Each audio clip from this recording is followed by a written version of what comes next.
Get comfortable. Tonight we are going to climb a house. Not walk through it, the way you would walk through a house in the country, room opening into room along the ground. We are going to climb it, because this house goes up, 5 floors and more of it stacked one on top of another on a narrow strip of London ground.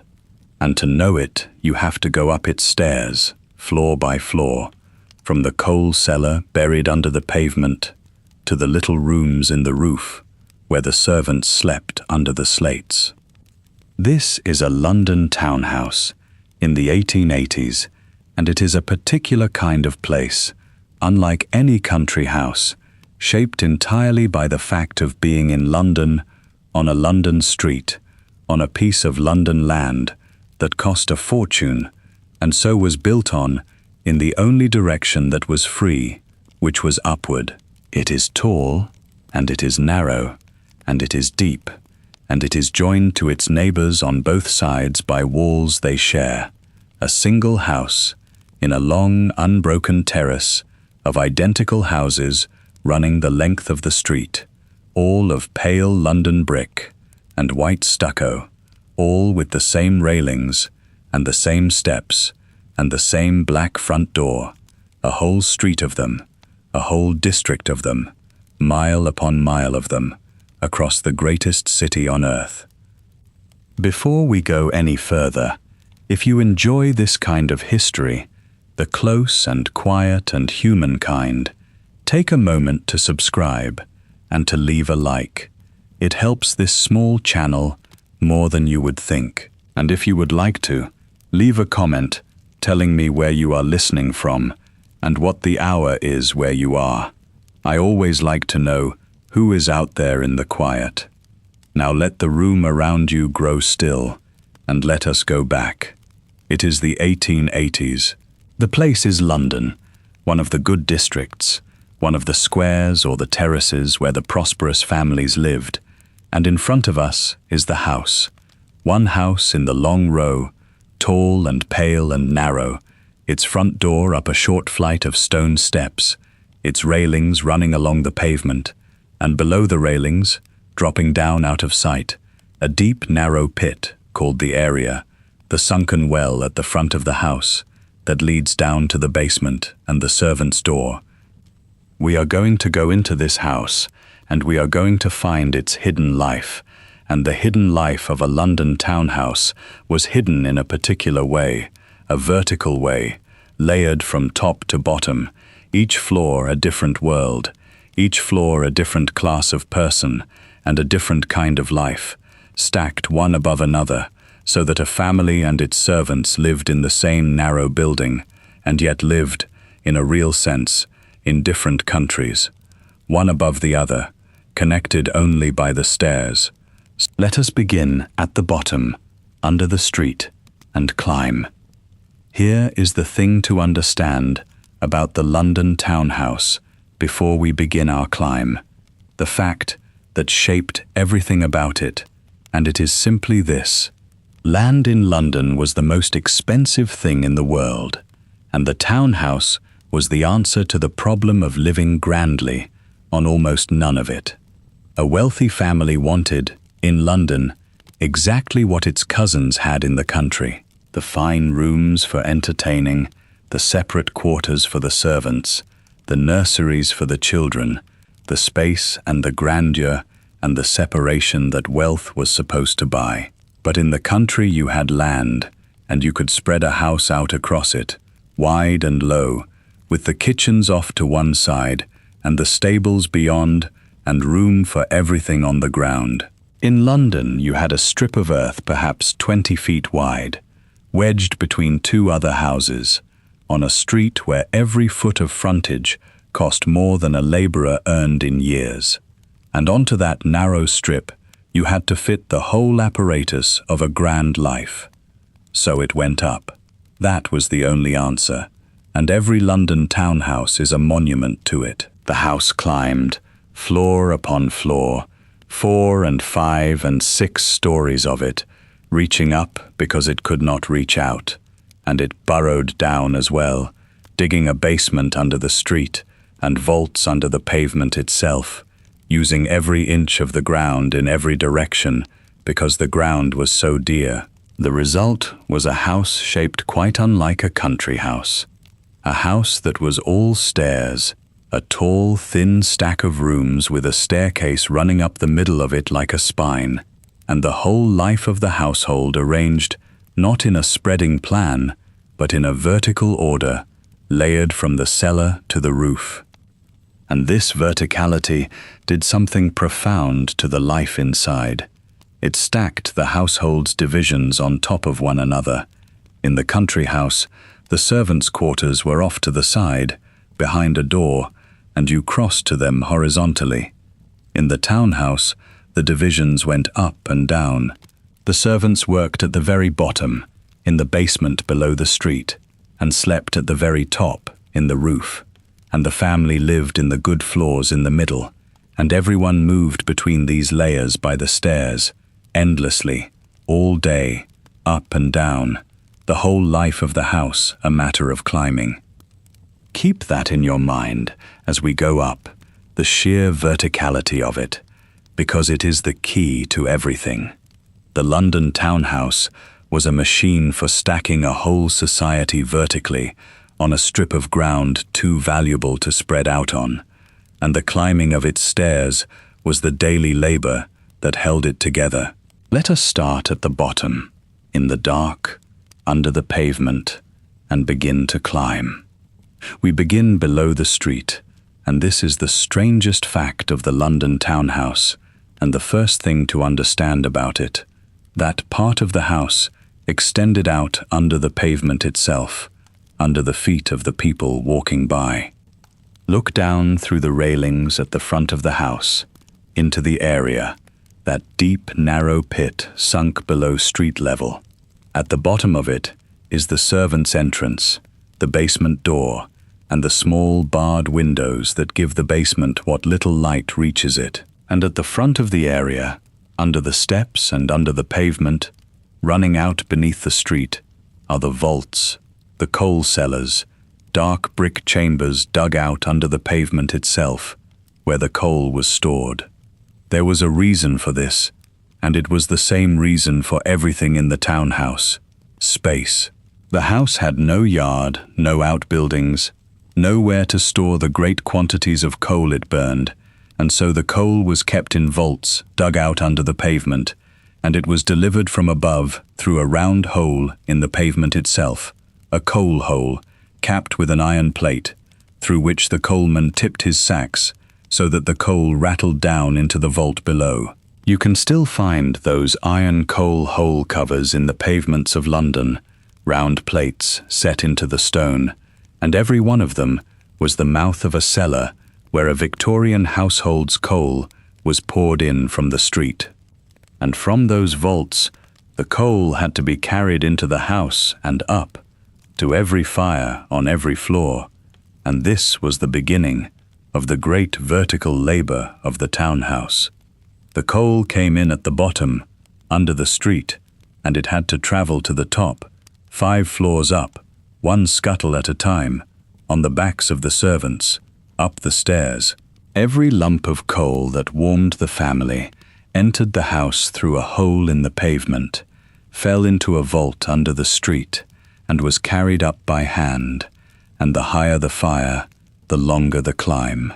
Stand in the area then, at the very bottom of the house, below the street, in the damp and the dark, and look up. Above you rises the whole house, floor upon floor of it, all the way to the roof. And the coal at your feet has to go all the way up there, and the water has to go up,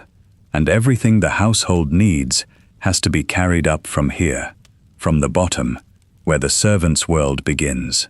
This is the foot of the great vertical machine. Let us go in through the basement door into the working underworld of the townhouse and see where the labor lived. The basement of a London townhouse was a world entire, and a dark one, for it lay below the street, and its only light came from the small windows that looked out into the area and the light wells, a grey and filtered light that never reached the back rooms at all. Here, underground, in the artificial dusk that lasted all day,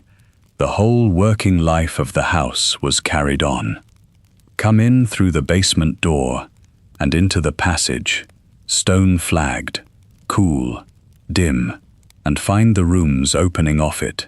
each with its function, for the basement was crowded with specialized working rooms fitted into the narrow footprint of the house. At the back, where a little daylight came from the rear, the kitchen, the hot working heart of the house, with its great coal range against the wall, its scrubbed table, its shelves of copper and crockery, beside it the scullery, where the washing up was done, the roughest and wettest work, at the great sink, the larder, on the coolest side, for the storage of food, the pantry, the butler's domain, where the silver was kept and cleaned, and where the butler very often slept, guarding the plate. And there was the servants' hall, at the front of the basement usually, where a little light came down from the area, the room where the servants ate and gathered, their common room, the center of their below-stairs life. There was the housekeeper's room, her office and sitting room combined, from which she ran the household. There was the wine cellar and the beer store, and the coal beyond in the vaults. There were the small rooms, the closets and stores, fitted into every corner, for the basement had to hold the entire working apparatus of a grand household in the same narrow footprint as the fine rooms above. Everything about this basement was shaped by its two defining conditions, which were darkness and depth. It was dark because it was below the street, and the servants worked their whole day in that grey underground light, lighting the gas early and late, rarely seeing the sun. And it was deep, at the very bottom of the house, which meant that everything produced down here, every meal cooked, every scuttle of coal, every can of hot water, had to travel upward, out of the basement and up the stairs to the floors above, the whole output of the working underworld, lifted floor by floor into the family's world above. This was the bottom of the house, the foundation of its life, the dark underground engine room from which the whole comfortable existence of the family above was powered, and the family hardly ever came down here. This was the servants' country, below the street, and the family lived above, and the boundary between them was the top of the basement stairs, where the servants' world ended and the family's began. Let us climb those stairs now, up out of the basement, into the light, and cross into the family's part of the house. Let us return to the kitchen for a while, because it was the working heart of the townhouse, and it deserves a closer look, and because cooking in a London basement had its own particular character. The kitchen of a townhouse was a basement room, and this shaped everything about it. It was dim, lit by the grey light of the area windows, and by gas when that was not enough, which was often. It was below the street, so that the feet of passers-by went past at the level of the high windows, and the sounds of the street came down into it. And it was, above all, hot, for the great coal range that was the center of it burned all day, filling the low basement room with heat that had nowhere to go, so that the kitchen in summer was a place of real suffering, the cook and the maids laboring in the heat of the range in the airless underground room. The range itself was the heart of it,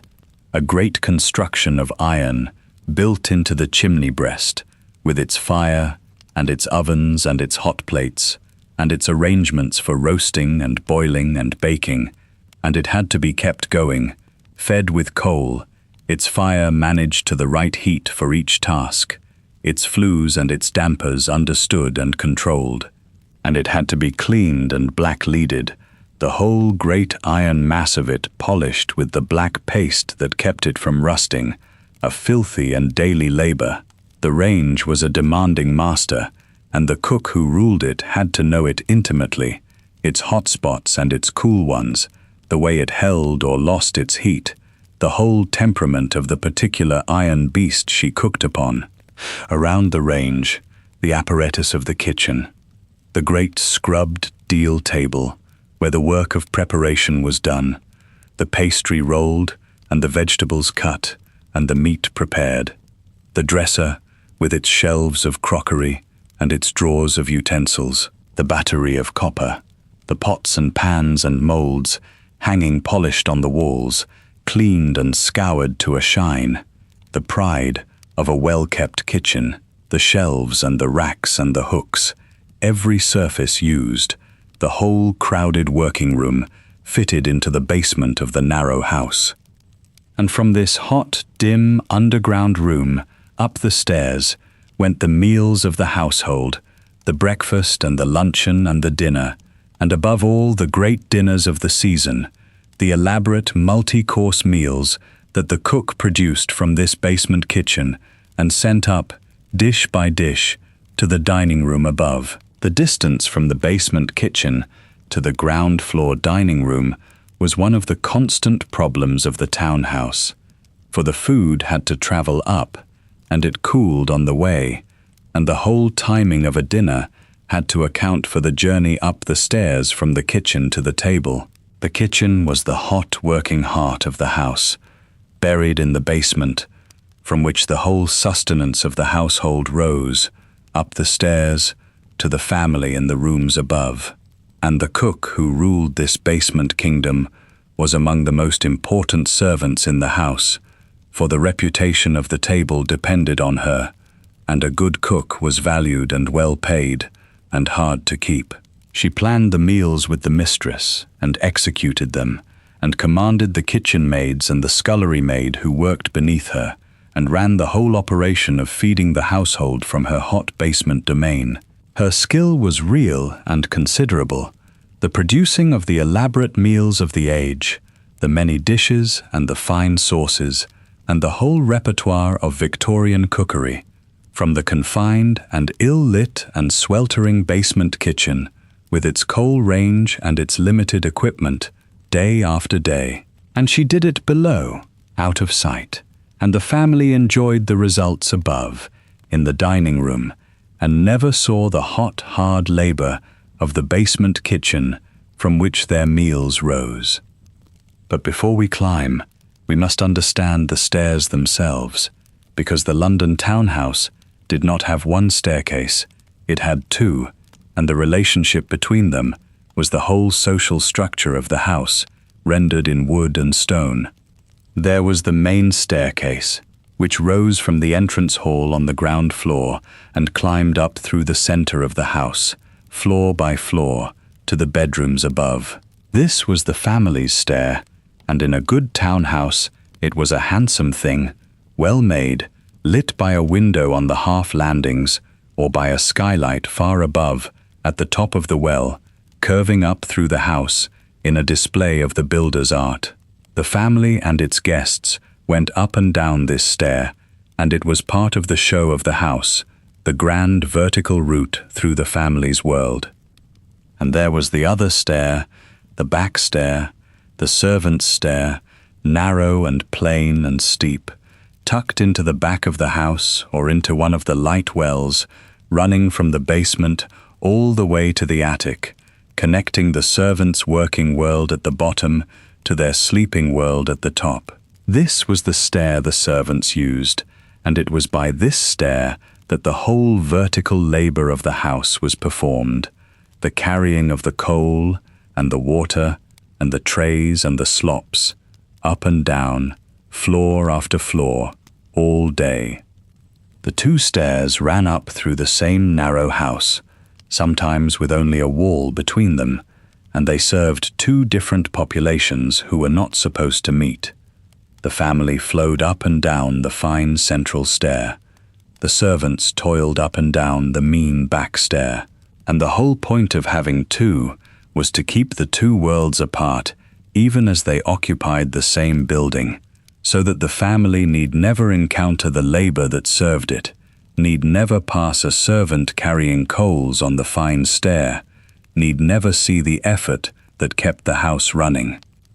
In some of the better houses by the 1880s, there was even a lift on the back stair, a small hand-worked hoist running up through the house, by which the heavy loads, the coal and the trays and the dishes, could be raised from floor to floor without being carried on the back. It was a real labor-saving thing, and a sign of how much labor there was to save, for a house that installed a lift on its back stair was a house that understood exactly how much lifting its servants did, floor upon floor, all day long. 2 stairs, then, the fine and the mean, running up through the tall, narrow house, side by side, the visible ascent and the hidden one, and between them they carried the 2 lives of the townhouse, the served and the serving, up and down through all the floors. Let us take the family's stair and climb into the world it led to. We come up out of the basement, and we are on the ground floor, in the entrance hall, at the front door, at the face the house showed the world. The ground floor was the face of the house, and the first floor above it was its glory. But let us take the ground floor first, for it was where the family met the world. Come in at the front door, up the stone steps from the street, through the door with its fanlight above, and its heavy knocker, and its bell. You are in the entrance hall, which in a townhouse was not a great space, for there was no room to spare, but a narrow passage running back from the front door alongside the staircase, floored with tile or with polished wood, hung with a few pictures, furnished with the hall stand for coats and hats, and the salver for the cards that callers left. It was the first impression, the threshold, the space that received the visitor and directed them, and it was made as handsome as the narrow proportions allowed. And at the back of the ground floor, behind the hall, was the dining room. In the townhouse, the dining room went at the back, on the ground floor, for a set of practical reasons that all came down to the vertical arrangement of the house. It was near the top of the kitchen stairs, so that the food had the shortest possible journey up from the basement. It was at the back, away from the noise and dust of the street, and it was on the ground floor, solid and grounded, the room of the most substantial daily business of the household, the family's meals and its dinners. The dining room of a townhouse was a serious room, furnished in the heavy and masculine style the age thought proper to dining, dark wood and solid furniture, the great table that could extend for a dinner party, the sideboard displaying the silver, the sober rich colors, the turkey carpet, the heavy curtains. It was where the family ate every day, and where it gave its dinners, and it was one of the 2 great rooms of display in the house, the place where the family's hospitality and its standing were performed. And it was on the ground floor, at the back, grounded and solid and near the kitchen stairs, the base of the family's world, the first of the fine rooms as you climbed up out of the servants' basement into the family's house. In some townhouses there was also, on the ground floor, a smaller room at the front, a morning room, or a study, or a library, a less formal room for the family's daily use, or the master's business, taking the front of the ground floor while the dining room took the back. And so the ground floor held the everyday substance of the family's life, the dining and the daily sitting, the solid grounded base of the house, with the grander rooms waiting above. Let us climb the main stair now, up to the first floor, to the best rooms in the house, the rooms the whole house was built to lead up to. Let us imagine the dining room in full use, on an evening of the season, because the dinner party was the great performance of the townhouse, and it drew the whole vertical house into a single coordinated effort. The dinner began, for the household, long before the guests arrived, and it began at the bottom, in the basement kitchen, where the cook had been laboring since morning over the many dishes of the many courses, and as the hour approached, the whole house was drawn into the effort. The dining room on the ground floor was prepared, the great table laid with the best linen and the silver and the glass and the flowers, the whole glittering apparatus of a formal dinner arranged. The servants were marshalled, the parlour-maid and the footman who would serve, the whole below-stairs staff coordinated for the great effort of sending up and serving a formal dinner. And then the vertical machine went into motion. The food, prepared in the basement, was sent up to the ground floor dining room, course by course, up the stairs, or by the lift if the house had one, the soup and the fish and the entrees and the roast and all the rest, each course carried up hot from the kitchen at its appointed moment, served, cleared, and the next sent up, the whole meal a coordinated ascent of dishes from the basement to the table,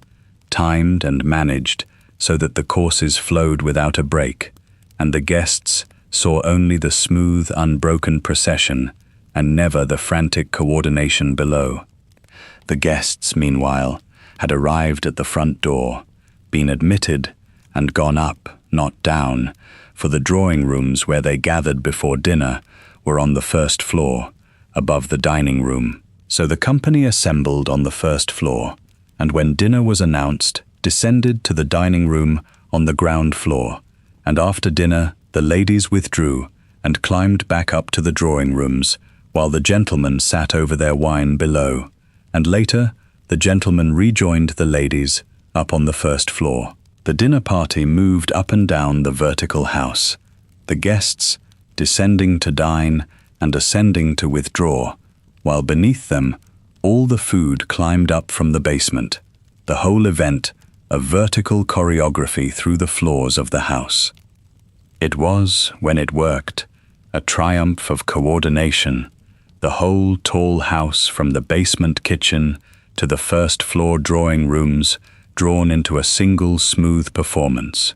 the food rising and the guests moving and the servants managing it all, so that the family could give its dinner and play its part in the season and display its hospitality and its standing to the society whose good opinion it needed. And it rested, all of it, on the vertical labor of the servants, the food carried up, the courses managed, the whole event powered from the hot basement kitchen at the bottom of the house, the hidden engine of the brilliant dinner in the rooms above. Up the main stair, then, to the first floor, and here we come to the glory of the townhouse, the finest rooms in it, the rooms toward which the whole house rose, the drawing rooms. The first floor of a London townhouse was the grand floor, the floor of display and reception, and it was designed to be the best. The ceilings here were the highest in the house,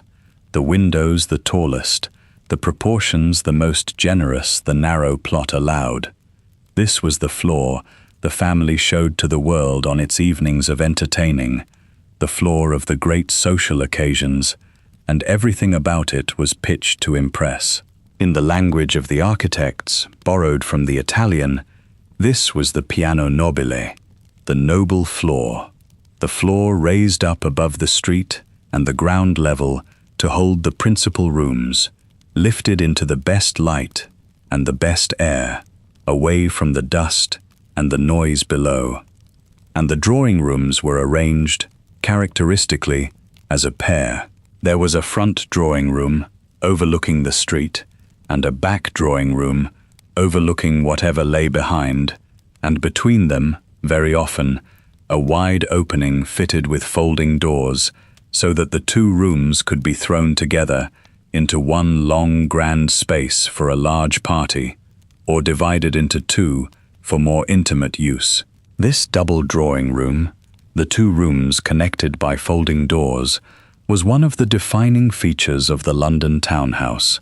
a way of making, out of two modest rooms on a narrow plot, one grand reception space when grandeur was called for.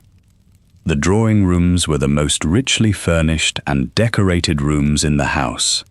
for they were the setting in which the family displayed its taste and its wealth.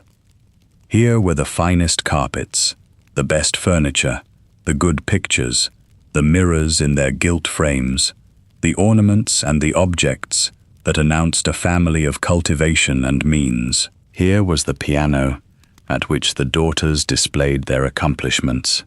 Here the family sat in the evening, and here it received its callers and gave its parties, in the fine tall rooms on the noble floor, lifted up above the street into the best of the house. And there is something worth pausing on in the very fact that the best rooms were up here, on the first floor, and not on the ground. It runs against our instinct, for we tend to put our finest rooms on the ground floor, where they are easiest to reach. But the townhouse lifted its best rooms up, deliberately, above the street, and the reason tells you a great deal about London. The ground floor was too close to the street, to its dust and its noise and its dirt and the eyes of passers-by. Lift the drawing room up one floor, and it rose above all that, into cleaner air and better light and greater privacy, looking down on the street from the tall first-floor windows, rather than being level with it. The climb to the best rooms was a climb up out of the street, and the height was part of the grandeur, and the family that received you in its first-floor drawing room had raised you, literally, above the common level of the town. Let us stand a moment in that first-floor drawing room and look out of the tall window at the street below, because the street was half the point of the townhouse,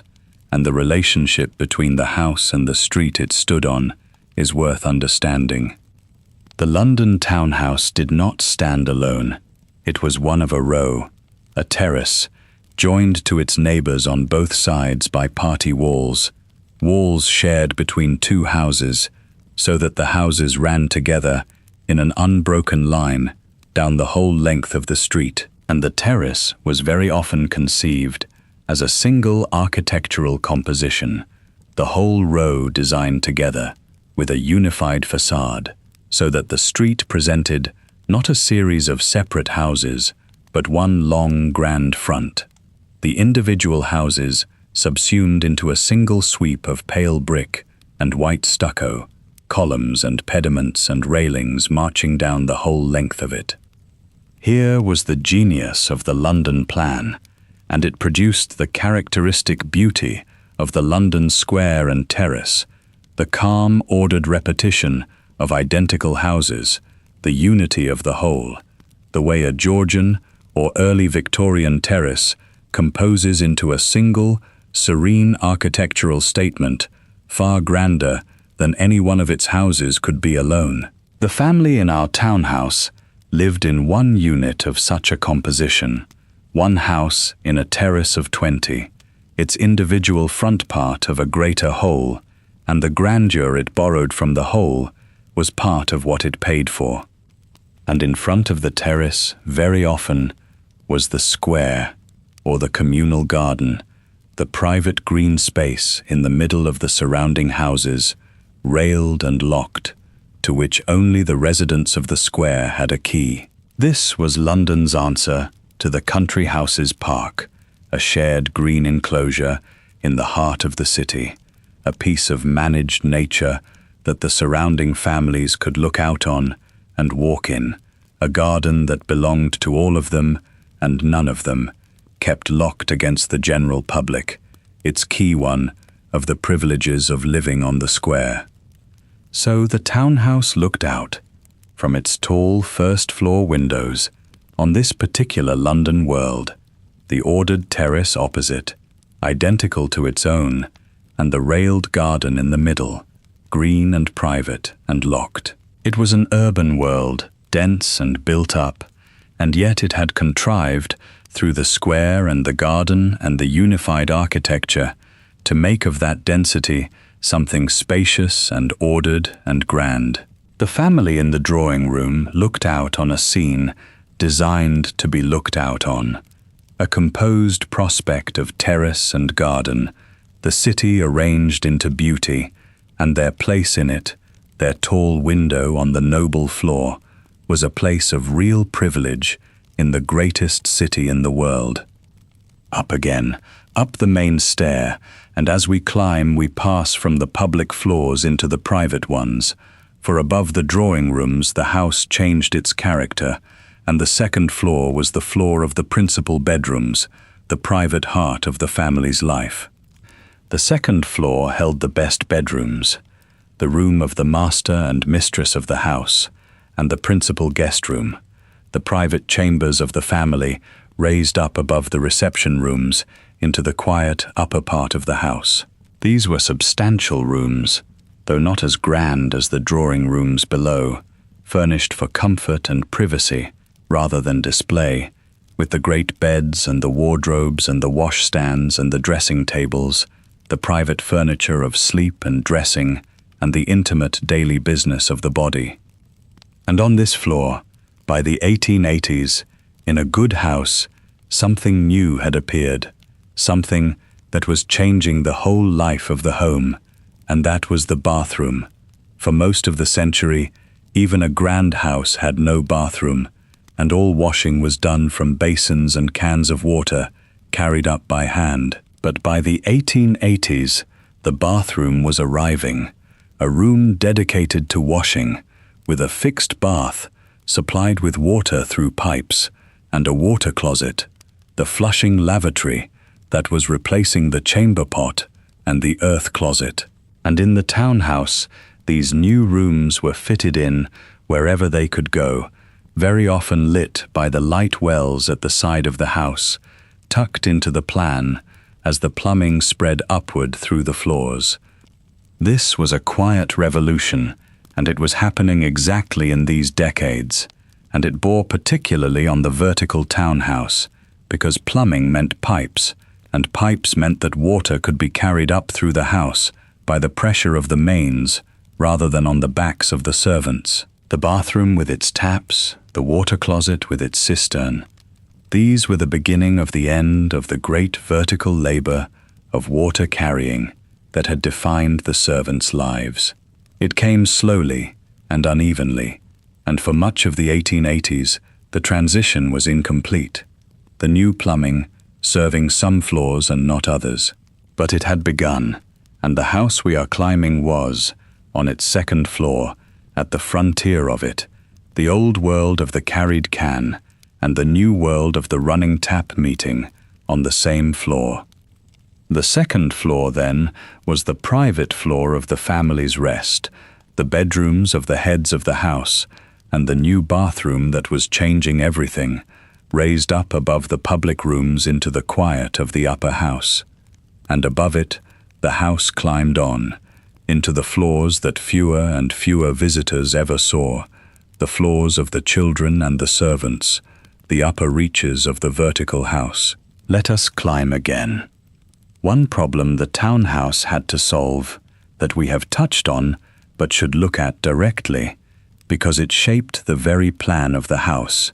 and that is the problem of light and air in a deep, narrow building joined to its neighbors on both sides. The townhouse could take light and air only from its two ends, the front and the back, for its two long sides were party walls, shared with the neighbors, solid and windowless, and the house was deep, running far back from the street, so that between the front rooms with their street windows and the back rooms with their windows onto the rear, there lay a middle zone of the house that no external light could reach, the core of the plan, where the staircase climbed and where various rooms and passages had to make do with what light could be brought to them. The builders solved this in several ingenious ways, and the solutions are written into the shape of every townhouse. The staircase was lit from above by a skylight set in the roof at the top of the stairwell, so that daylight fell down the whole vertical shaft of the staircase from the glass far above, lighting the climbing core of the house from the top. And the houses contrived light wells, narrow vertical shafts cut into the plan at the sides, at the party walls, small as they could be made, running from top to bottom of the house, to bring a little daylight and air to the rooms that would otherwise have had none, the back stairs and the bathrooms and the water closets and the various small rooms of the interior. These light wells were a characteristic feature of the deep townhouse, narrow shafts of light and air threaded down through the building, giving windows to the little interior rooms that would otherwise have been buried in the dark core of the house. They were mean and narrow, giving only a grudging light, but they were essential, the only way to bring any daylight or fresh air to the middle of the deep house, and the plan of the townhouse was worked out around them, the rooms arranged to catch what light the front, the back, the skylight, and the light wells could bring. And still the middle of the house was dim, and the back rooms of the lower floors, below the level where the light wells did their best work, were the dimmest of all,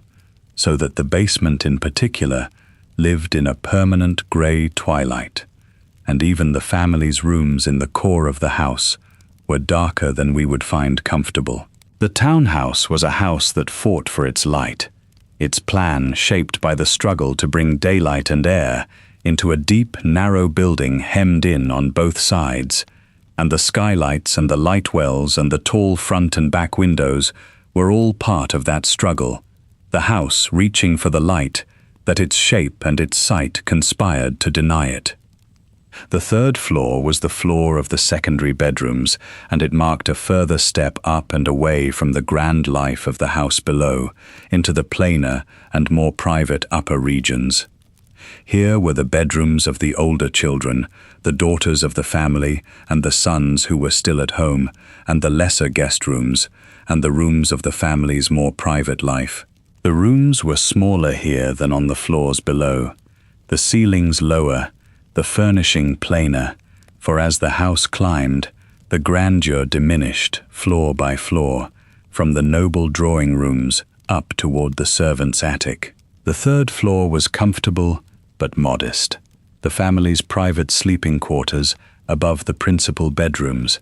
and it was a floor that no visitor ever saw, for no visitor climbed this high into the family's private life.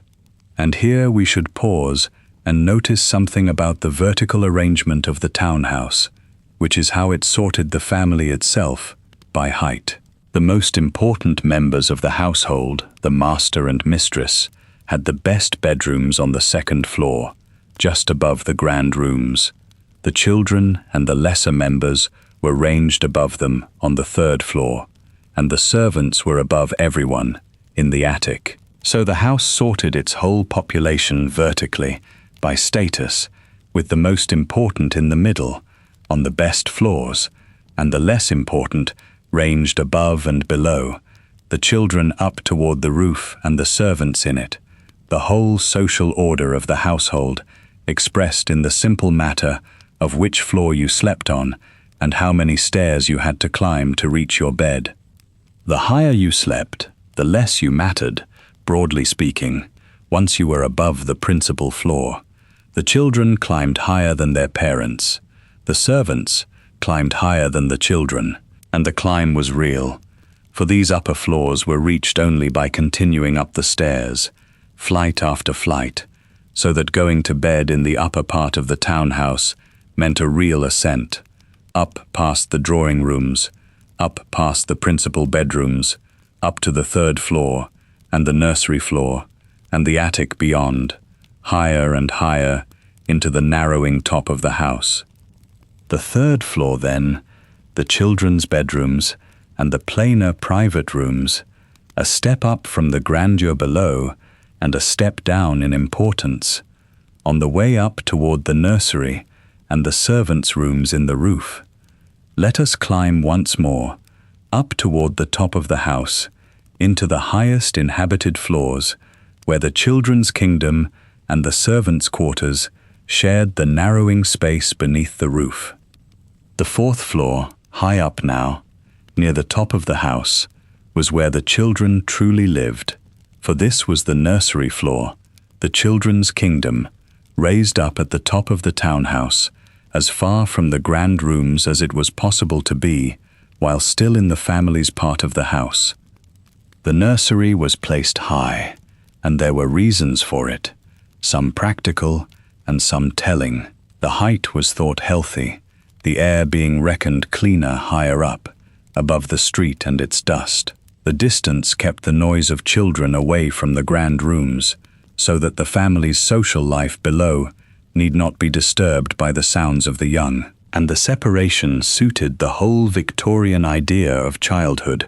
which was that children should be raised apart, in their own world, in the care of servants, and brought into the adult world only at appointed times. So the nursery went up near the top, a separate kingdom under the roof, where the children of the family lived their early lives. Here was the day nursery, where the children played and ate and spent their days, and the night nursery, where they slept, and the rooms of the nurse and the nursery maids who cared for them. It was a self-contained world, high in the house, with its own routines and its own life, ruled by the nurse, and the children who lived in it might come down to the drawing room for an hour in the evening to see their parents, and otherwise pass their whole lives up here, at the top of the house, in the care of the servants who raised them. And the height of the nursery meant something for the children's experience of the house and the world. They lived at the top, looking down. From the nursery windows high up, they saw the street far below, the tops of the trees in the square, the roofs of the houses opposite, the whole world seen from above, from the height of the top of the house. And they lived a long climb from the ground, so that going out meant descending the whole height of the house, and coming home meant climbing it, and the nursery was a high, remote eyrie at the top of the world, from which the children looked down on a city they were mostly kept apart from. Something both privileged and lonely marks that high nursery, the children raised up at the top of the house, cared for by servants, seeing their parents for an hour a day,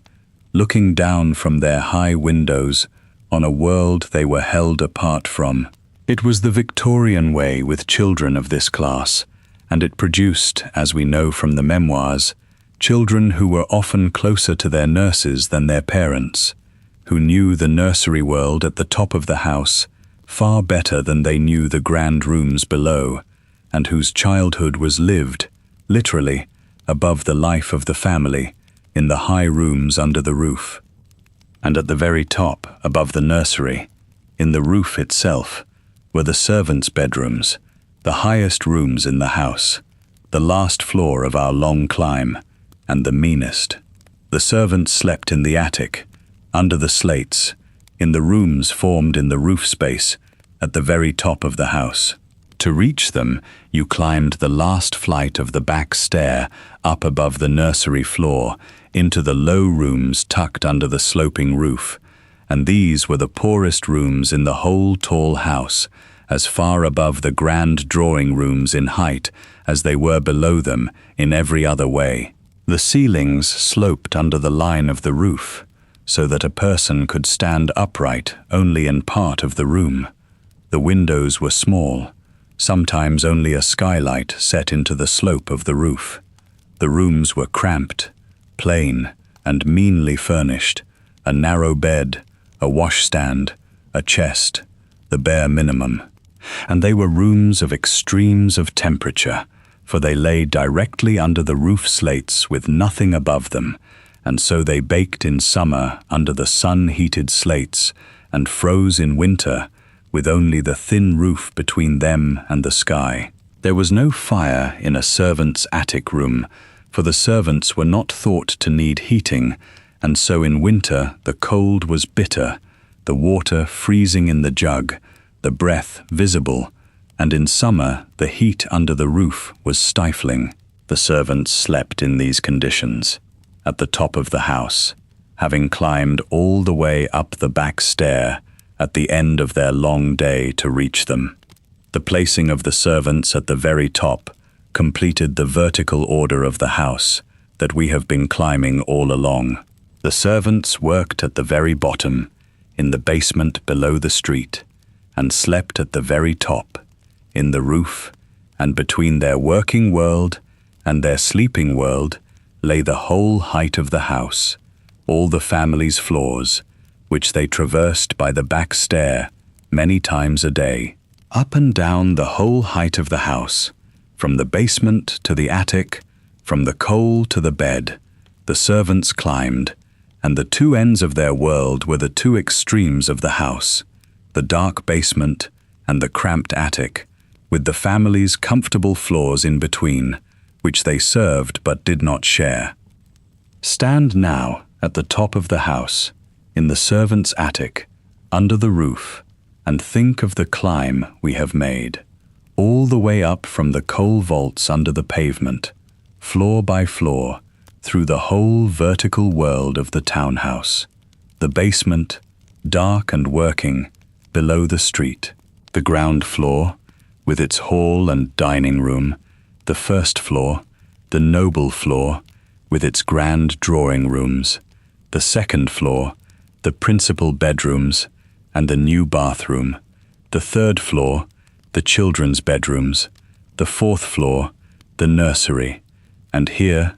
at the top,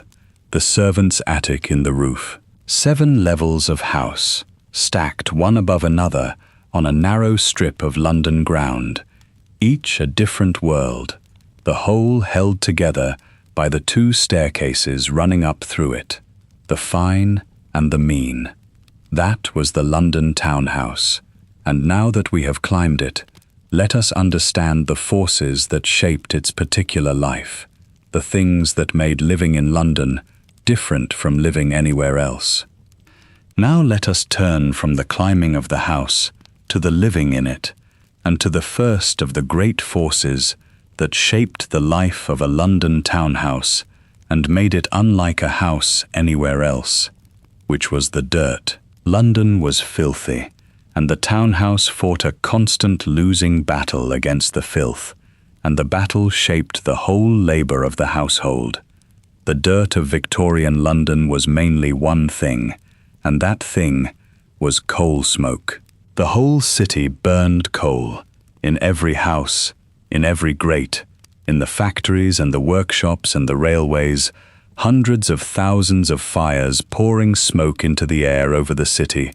and the smoke did not blow away, for London sat in a river basin where the air was often still, and so the smoke accumulated, day after day, a permanent pall of coal smoke hanging over the city, thickening the air, staining everything it touched. And it touched everything. The soot settled, constantly, on every surface, inside and out. It blackened the outsides of the buildings, so that the pale London brick and the white stucco turned grey and then black with grime, and a building had to be cleaned to stay white, and most were not, and London was a city of blackened facades. It came in at every window and every crack, and settled on the furniture and the curtains and the carpets and the ornaments, a fine black film that returned as fast as it was wiped away.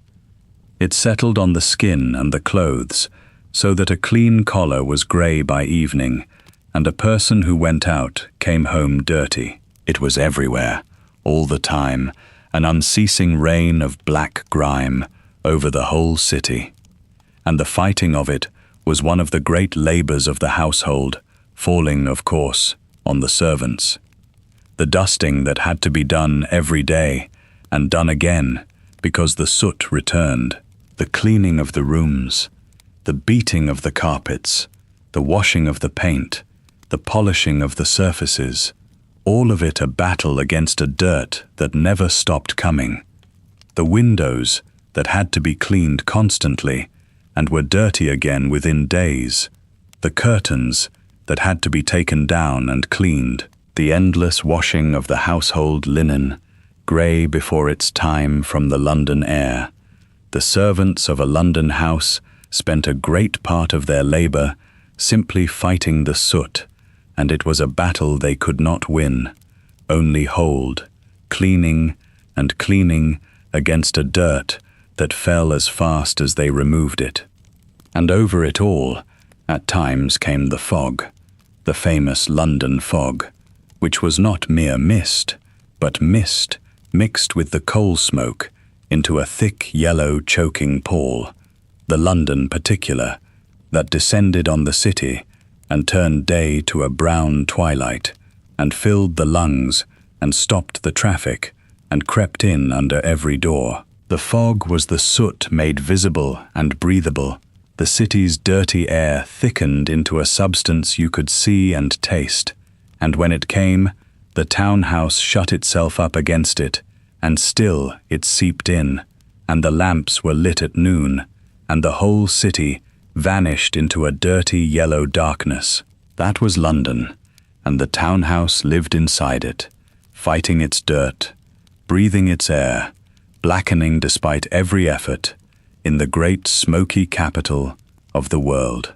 Now we come to the great rhythm that governed the whole life of the London townhouse, the thing that explains why such houses existed at all, and that is the London season. For the townhouse was not, for many of the families who owned one, a year-round home.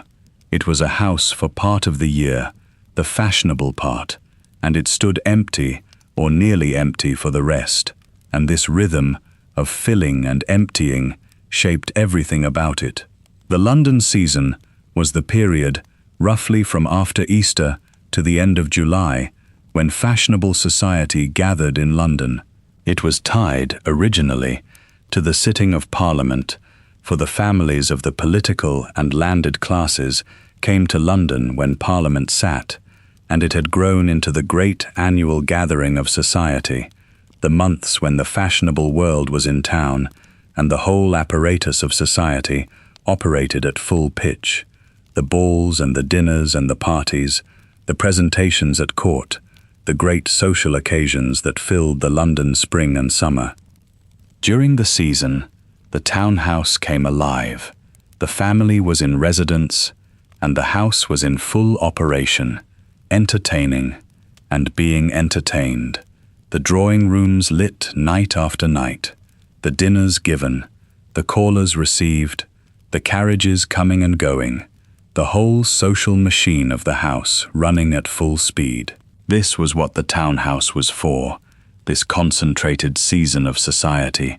and the whole grand apparatus of the house, the reception rooms, and the servants, and the plate, and the whole machinery of hospitality, existed to be used in these few intense months. And when the season ended, at the end of July, society left London. The families went to the country, to their country houses, or to the seaside, or abroad, or to Scotland for the shooting in the autumn, and London emptied of the fashionable world, and the townhouse was shut up. The furniture was covered with dust sheets, the shutters closed, the valuables put away, and most of the servants went with the family, or were reduced to a caretaker few, and the great house sank into the long sleep of the off-season, standing empty and shrouded in the empty city, waiting for the next spring to bring the family and society back. So the townhouse had two lives, the crowded, brilliant life of the season and the shrouded, empty sleep of the rest of the year,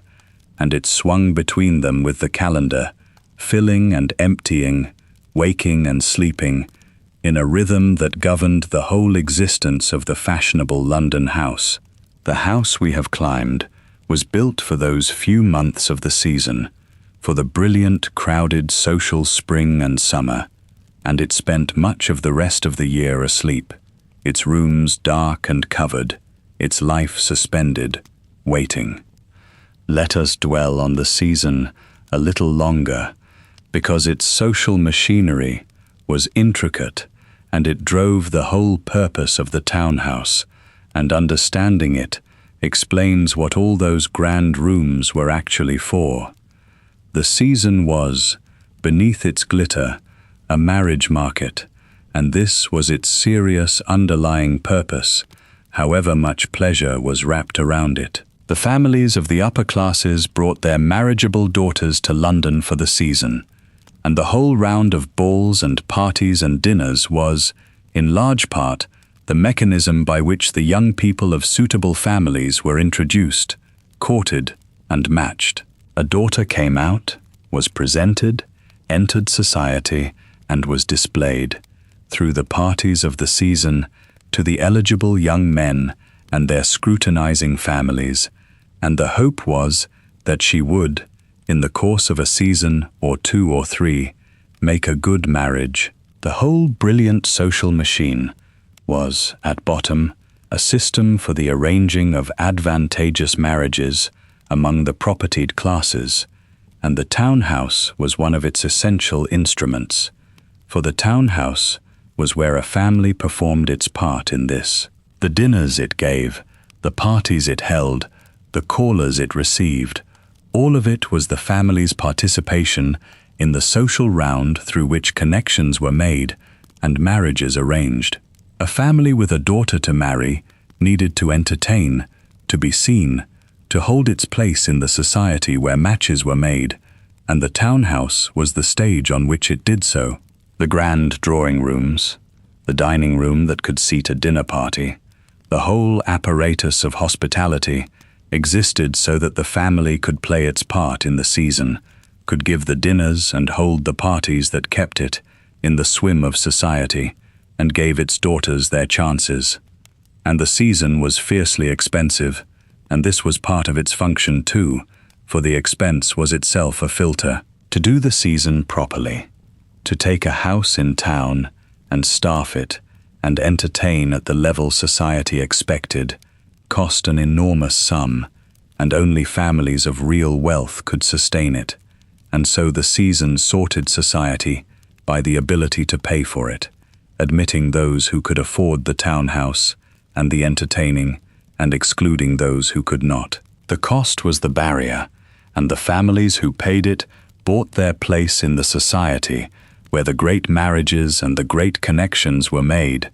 and the townhouse was the largest single item of that cost, the expensive stage on which the expensive game was played. So the grand rooms we climbed through had a purpose beneath their grandeur, and it was a serious, dynastic purpose, the making of the marriages and connections on which the continuation of these families depended. The townhouse was a machine for participating in the season, and the season was a machine for arranging marriages, and the whole brilliant apparatus of the London spring, the balls and the dinners and the parties, was in the end about the securing of the family's future through the right matches, played out in the grand rooms of the townhouses of the fashionable districts, at enormous expense, every spring. Let us go back to the stairs now, and to the servants who climbed them, because the vertical labor of the townhouse was its defining hardship, and it fell, floor by floor, on the staff who kept the house running. Consider what it meant to run a house that went straight up. In a country house, the work was spread out on the level, and a servant carrying something walked along a passage to reach where it was needed. In the townhouse, the work went up and down, and everything the household needed had to be carried vertically, up the stairs, floor by floor, from the basement where it started to wherever in the tall house it was wanted, and a great deal had to be carried. The coal, first and heaviest. Every fire in the house burned coal, and the coal was stored in the vaults at the very bottom, under the pavement, and it had to be carried up to every grate on every floor, up the back stairs, in heavy scuttles, many times a day. A fire in the nursery on the 4th floor meant coal carried up 4 flights and more. A fire in the servants' own attic, if they were ever allowed one, meant coal carried to the very top. The higher the fire, the longer the hall, and the house was full of fires, and they all burned all day, and the coal for all of them came up from the bottom on the backs of the servants. The water next, and just as heavy, for a house without full plumbing to the upper floors needed water carried up, to the bedrooms for washing, to the nursery, for all the countless purposes of the household, can after can, up the stairs, and the used water and the slops carried down again, the meals carried up from the basement kitchen to the ground floor dining room, or higher, to the nursery, tray after tray, up the stairs, kept warm as best they could be on the long climb from the kitchen. The endless traffic of the household, everything it consumed and everything it discarded, moving vertically through the house, up and down the back stairs, on the legs of the servants. And the servants themselves lived at the top and worked at the bottom, so that their own daily existence was a constant climbing, from the basement where they labored to the attic where they slept, up and down the whole height of the house, many times a day. A housemaid might climb the equivalent of a mountain in the course of a day's work, up and down those stairs, floor after floor, carrying her loads, and the physical toll of it was real, and it was one of the hardest things about service in a tall London house, harder in this one respect than service in a country house, that everything went up and down, and it went up and down on you. This was why some houses installed the lift on the back stair, that small hand-worked hoist for raising the heavy loads, and why its presence was a mark of consideration, or at least of sense, for it spared the worst of the vertical carrying. But most houses had no lift, and in most houses the vertical labor was done the old way, on the back and the legs of the servants, up and down the tall, narrow house all day, the human engine that lifted the whole life of the household up from the basement floor by floor to wherever it was needed in the climbing stack of rooms above. The water that the servants carried up deserves its own attention, because the supplying of water to a London house was a peculiar and revealing business, and it was changing in exactly these decades. For much of the century, London's water came intermittently. The water companies that supplied the city delivered water not continuously, but for a few hours on certain days, and when the water came on, it had to be caught and stored, run into cisterns and tanks and butts kept for the purpose, to last until the next delivery. A house had its cistern filled when the water was turned on and drew on the stored supply between times, and the whole household economy of water was built around this intermittent supply and the storing of it. And the quality of it was often poor, for London's water was drawn substantially from the Thames, into which the city poured its waste, and the connection between foul water and disease, though not yet fully understood, was making itself felt in the great outbreaks of cholera that had swept the city earlier in the century. The reform of London's water, the move to cleaner sources and continuous supply and proper sanitation, was one of the great public works of the Victorian age, and it was well advanced by the 1880s, but not complete, and the water that came into a townhouse was better than it had been, but not yet what we would accept. The storing of water shaped the house. There were cisterns, often in the roof or the upper part of the house, into which the supply was run and from which it was distributed, and as plumbing spread these cisterns, fed the taps and the water closets and the baths that were appearing in the better houses. The arrival of continuous supply and proper plumbing over these decades was transforming the water life of the house, replacing the stored and carried water with water that ran from taps, and this was the same revolution we noticed at the second-floor bathroom, the coming of the plumbing that would, in time, end the great labor of water carrying. But in the 1880s, it was a house in transition, part old and part new. Water might run from a tap on one floor and be carried by hand to another. The bathroom might have its supply, while the upper bedrooms still used the can and the basin. The old world of stored and carried water and the new world of the running tap coexisted in the same house, and the servants still carried a great deal of water up the stairs, even as the pipes began, floor by floor, to do the work for them. The water supply of the townhouse was on the frontier of the great sanitary revolution. 1 foot in the old world of the cistern and the can, 1 foot in the new world of the tap and the drain. We should say something about the bells, for the townhouse ran on them, and the bell system of a tall house was the nervous system that connected the family above to the servants below.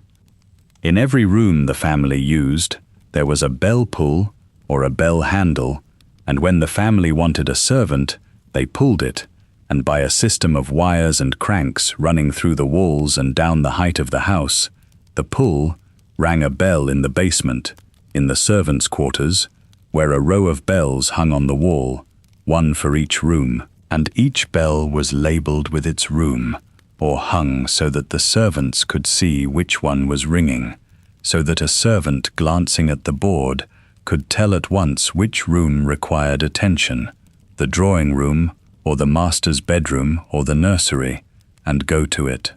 This system was essential to the vertical house, for without it, the family would have had no way to summon a servant from the distant basement or the far floors, except by going to find one, which was unthinkable. The bells allowed the family to sit in their rooms, anywhere in the tall house, and summon a servant from the basement with a single pull, and the servant would come, climbing the stairs from below, however many floors, to answer the call. The bells reached down through the house, from every room to the basement,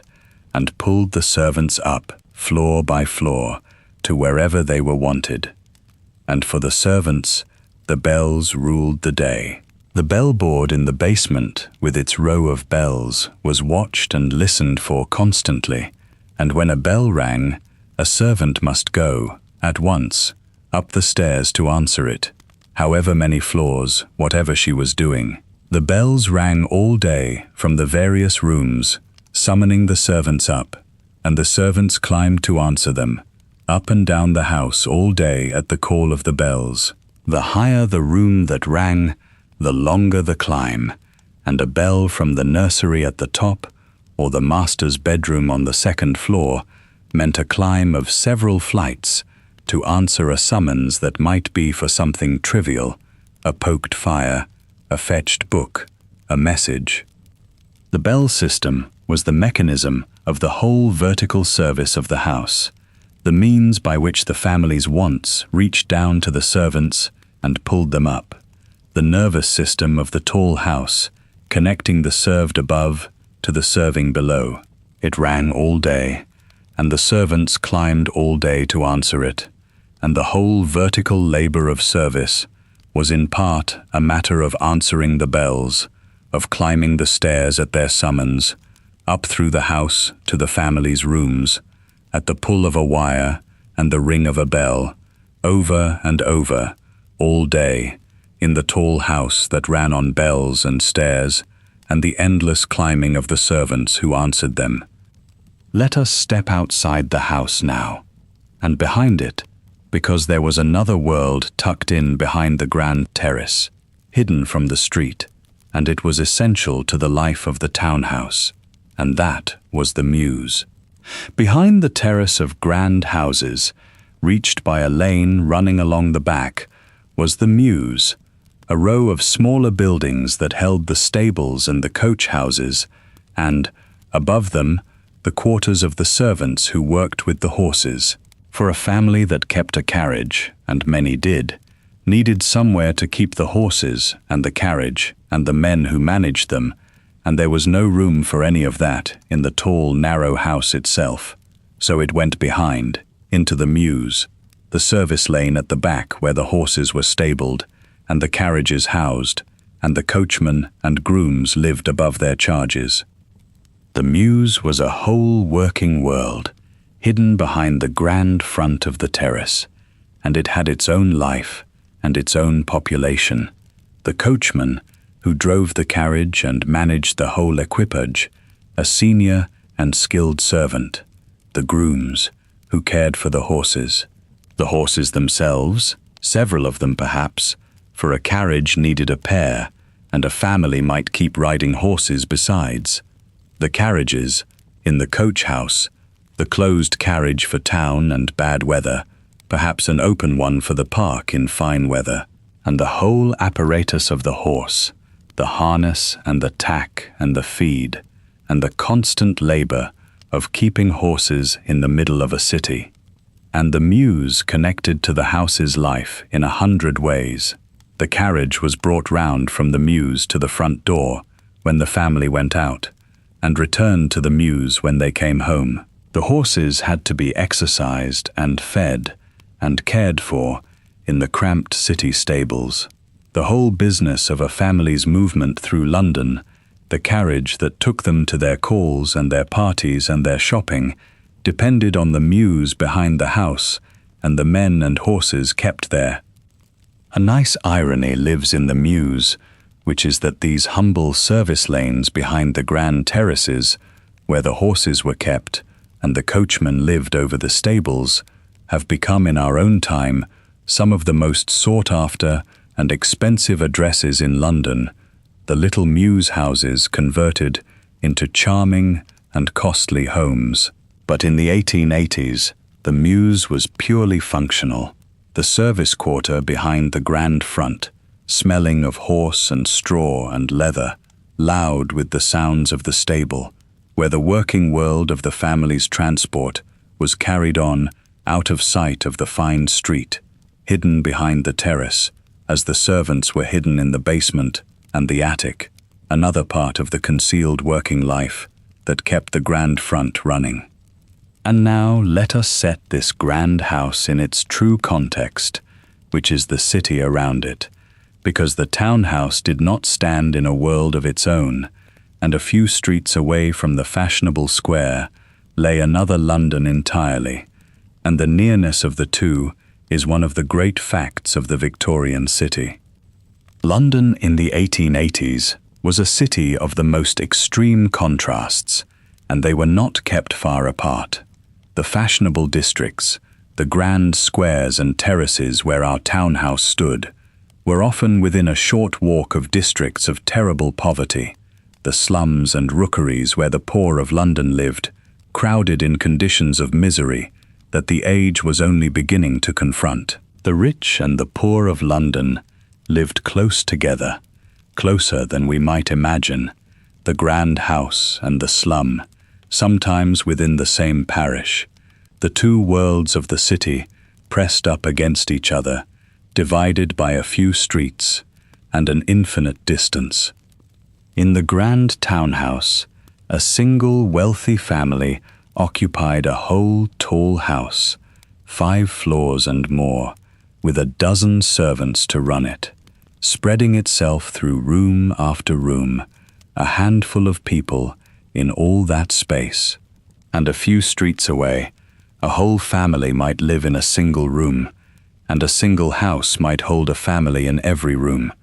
and the poorest might have no room at all, but a corner, a share of a bed, a place in a crowded lodging. The density of the poor and the spaciousness of the rich existed side by side in the same city, and the contrast between the wealthy family spread through its tall house and the poor family crowded into its single room was the contrast of the whole age, rendered in the housing of a single city. And the two worlds touched constantly, for the grand house depended on the poor world for its labor. The servants came from the poorer classes, the tradesmen who supplied the house, the workers who built and maintained it, the whole army of labor that served the wealthy districts, came from the poorer districts, walked in from them each day, or lived in the servants' quarters of the grand houses, and returned, many of them, to the poor world when the day was over or when their service ended. The grand square and the slum were connected by 1,000 threads of labor and supply, the one serving the other, the poor world providing the hands that kept the rich world running. The family in the townhouse mostly did not see this, or did not look at it. The whole arrangement of their world was designed so that they need not, so that the poverty that lay a few streets away need not intrude on the grand square, so that the labor that served them arrived smoothly and its origins remained out of sight. But it was there, all the same, the other London, close by, and the wealth of the townhouse and the poverty of the slum were two halves of one city, one unequal world, pressed close together in the great capital where the extremes of the age lived side by side. Let us stand at the front of the house now and watch the street, because the London street was a world of constant traffic and constant callers, and the front door of the townhouse was a busy threshold, and the life that came to it tells you a great deal about how the household lived. The street outside a townhouse was never still. There was the traffic of the road, the carriages and the carts and the cabs, the iron tires and the horses' hooves loud on the stone sets, a constant passage of vehicles through the fashionable streets. There were the people on foot, the residents and their servants, the callers and the messengers moving along the pavements, and there was the constant traffic of supply and service that a household generated, the endless stream of people who came to the house each day to deliver and to serve. For the townhouse was supplied daily by a whole procession of tradesmen and their boys, and they came, most of them, not to the front door, but down the area steps to the basement, to the servants' entrance, for the front door was for the family and its guests, and the trade came below. The butcher's boy with the meat, the baker with the bread, the milkman with his cans, the fishmonger, the grocer, the greengrocer, all the suppliers of the household's food, calling each morning to deliver or to take the day's order. The coalman, tipping his sacks down the coal hole into the vault. The postman, several times a day, for the post came many times daily in Victorian London. The messengers and the delivery boys and the whole traffic of a household's supply, coming to the house each day, down the area steps to the basement. And there were the callers at the front door, the social traffic of the household, quite separate from the trade below. The visitors who came to call, in the afternoon, in the correct hours, to leave cards or to be received. The friends and acquaintances, the members of society with whom the family kept up its connections. These came to the front door, up the steps, and were admitted by the parlour-maid or the footman, and shown up to the drawing-room if the family was receiving, or left their cards if it was not. The front door was the social threshold, where the family's chosen world was admitted, while the trade and the supply came below, to the area, to the basement, the two streams of traffic to the two doors, the social and the serving, the front and the below. A whole social geography lives in those two doors. The front door up the steps for the family and its equals, the area door down the steps for the trade and the servants,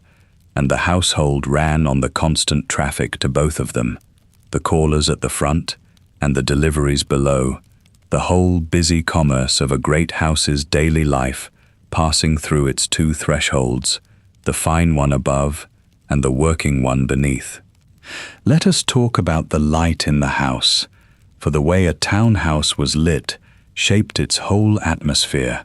and the 1880s were a time of change in this too, the old light and the new meeting in the same house. The natural light of a townhouse was a complicated matter because of the shape of the house. A tall, narrow house, joined to its neighbors on both sides, could take light only from the front and the back, for the two side walls were party walls, shared and windowless. So the rooms at the front and the back of each floor had windows and light, and the middle of the house, the staircase, and the rooms between had none, and was lit only by what came down from a skylight far above at the top of the staircase well, or from the small light wells that some houses contrived at the sides. The middle of a townhouse was a dim place, and the staircase climbed up through a shadowed core, lit dimly from far above, while the front and back rooms had their windows onto the street and the rear. And the artificial light was changing. For much of the century, the house was lit by candles and by oil lamps, the small, warm flames that lit the Victorian evening, carried from room to room, giving the pools of warm light and deep shadow that we have seen in other houses of the age. But by the 1880s, gas had come, and the townhouse of a prosperous family was very likely lit by gas, at least on the main floors, the gas laid on in pipes and burning in fixed fittings, the wall brackets and the hanging fixtures and the great gasolier hanging in the drawing room, giving a light far brighter and steadier than any candle. Gas transformed the lit house, and not entirely for the better. It was bright and convenient, and it banished much of the old darkness, letting the evening rooms blaze with a light no candle could match. But it was also harsh, and it consumed the air of a room, and it produced heat and fumes, and it blackened the ceilings above the fittings, and it was thought unsuitable for the most refined uses, so that the dining room might still be lit by candles for the softer and more flattering light, even as the rest of the house burned gas. The gas-lit townhouse was brighter than any home had ever been, and a little cruder, the warm, intimate candlelight of the older world giving way to the brilliant, hissing, faintly fumed light of the gas age. And beyond the house, the street too was lit by gas, the gas lamps that lined the London streets and were lit each evening by the lamplighter going his rounds with his pole, giving the London night its characteristic pooled and misty light, the gas lamps glowing in the fog, the lamplighter moving from lamp to lamp through the dusk. The city of the 1880s was a gas-lit city, its streets and its houses burning gas, brighter than any city before it, and the electric light that would eclipse the gas was only just beginning, a marvel in a few extraordinary places, not yet in the ordinary townhouse. The house we have climbed was a gas-lit house, on a gas-lit street, in the great gas-lit city, in the last age before the electric light changed the nights of the world. Let us go back inside and look at how the rooms were decorated, because the interior of a Victorian townhouse was a particular and crowded and characterful thing, and the way the rooms were dressed tells you a great deal about the age that made them. The Victorian interior in a prosperous house was full. This is the first thing to understand, and it runs against all our modern instincts, which favor the spare and the uncluttered. The Victorians favored the opposite. A well-appointed room was a crowded room, filled with furniture, layered with textiles, covered in ornament, every surface occupied, every wall hung, the whole producing an effect of richness and abundance and comfort that was the very opposite of empty space. To the Victorian eye, a bare room was a poor room, and a rich room was a full one, and the families who could afford to filled their rooms with all the abundance they could manage. Consider the drawing room. The walls were papered, for wallpaper had become the fashionable wall covering, printed in rich patterns, the flowers and the foliage and the intricate designs that the age loved, and above the paper, the frieze and the cornice, and the ceiling itself, often decorated with plasterwork. The floor was carpeted, richly, and over the carpet might lie rugs besides. The windows were hung with curtains in layers, the heavy outer curtains and the inner ones and the blinds, framing the tall windows in swathes of fabric. And the room was filled with furniture, the chairs and the sofas and the little tables and the cabinets and the whatnots, arranged not sparely but densely, so that the room was full of places to sit and things to look at. And every surface was covered with objects, for the Victorians loved things and displayed them in profusion. The mantelpiece crowded with ornaments under its mirror,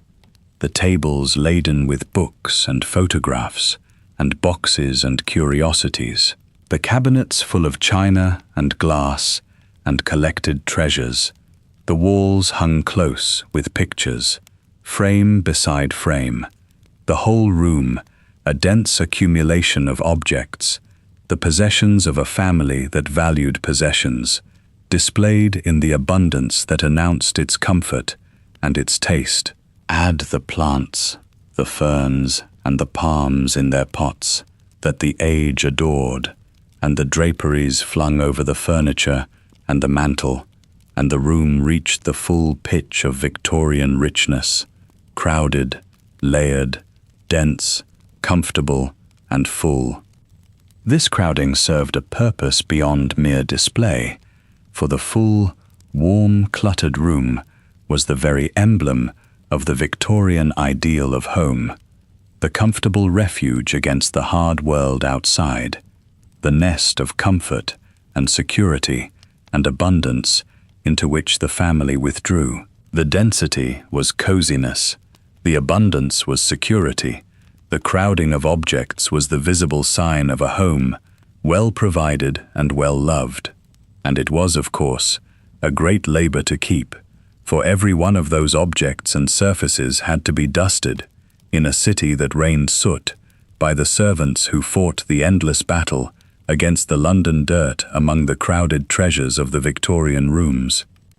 Let us follow the rhythm of a single day through the vertical house, from the bottom up and the top down, because the day of a townhouse moved through its floors in a particular order, and following it shows how the vertical house actually worked. The day began at the bottom, before dawn, in the basement, where the first servant down lit the kitchen range and began the long business of waking the house. From the basement the work rose, floor by floor, as the morning advanced. The maid climbed with her coal and her cleaning things up through the sleeping house to lay and light the fires so that the rooms would be warm when the family rose, starting at the bottom and working up,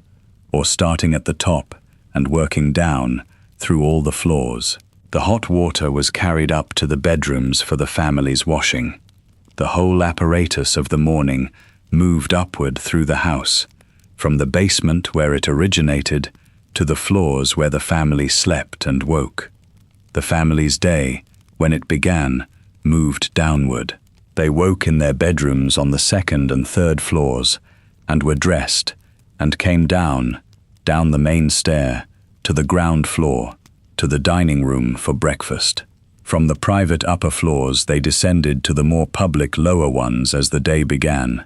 down to the breakfast and the day's business. And through the day the family occupied the lower and middle floors, the dining room and the morning room and the drawing rooms, the public and semi-public rooms of the ground and first floors, while above them the children lived their separate life in the nursery at the top, and below them the servants worked in the basement. In the evening the movement reversed and rose. The family dined on the ground floor and then ascended, up the main stair, to the drawing rooms on the first floor, for the evening, and later climbed higher still, up to the bedrooms on the second and third floors, for the night. The day's rhythm carried the family down in the morning and up in the evening, down to breakfast and up to bed, through the vertical house, while the servants climbed and descended all day on their labor, and the children stayed high in their nursery, and the whole life of the house moved through its floors in the daily rhythm of a vertical existence. And the meals marked the vertical journey of the food, which was the great daily traffic of the house. Prepared in the basement kitchen at the bottom, the food was carried up to the dining room on the ground floor for the family's meals, and higher to the nursery at the top for the children's, and to wherever else in the house it was wanted. The food rose from the bottom to feed a household spread through all the floors, and its rising, tray after tray, up the stairs was one of the constant vertical labors around which the day was built. The townhouse lived vertically, its day a matter of ascending and descending, its whole existence structured by the stairs that connected its stacked and separated floors. Let us stand still in the house for a while and take in its sensory world, the sounds and the smells and the feel of it, for the townhouse had a particular atmosphere, and it was made of the city as much as of the house. Begin with the sounds. The townhouse was never wholly quiet, for it stood on a city street, and the sounds of the street came in, the rumble of the traffic on the sets, the hooves and the iron tires, the cries of the street sellers with their wares, the barrel organ, the whole ceaseless noise of a London street coming through the tall windows. Inside, the sounds of the house, the servants on the back stairs, the bells ringing down to the basement, the voices and the footsteps in the tall, narrow house, where sound carried up and down the staircase well. The townhouse was a place of layered sound, the city outside and the household inside, mingling through the windows and the walls. The smells were the smells of the city and the house together. The coal smoke, always, the smell of the London air, seeping in at every window, the smell of the 10,000 fires of the city,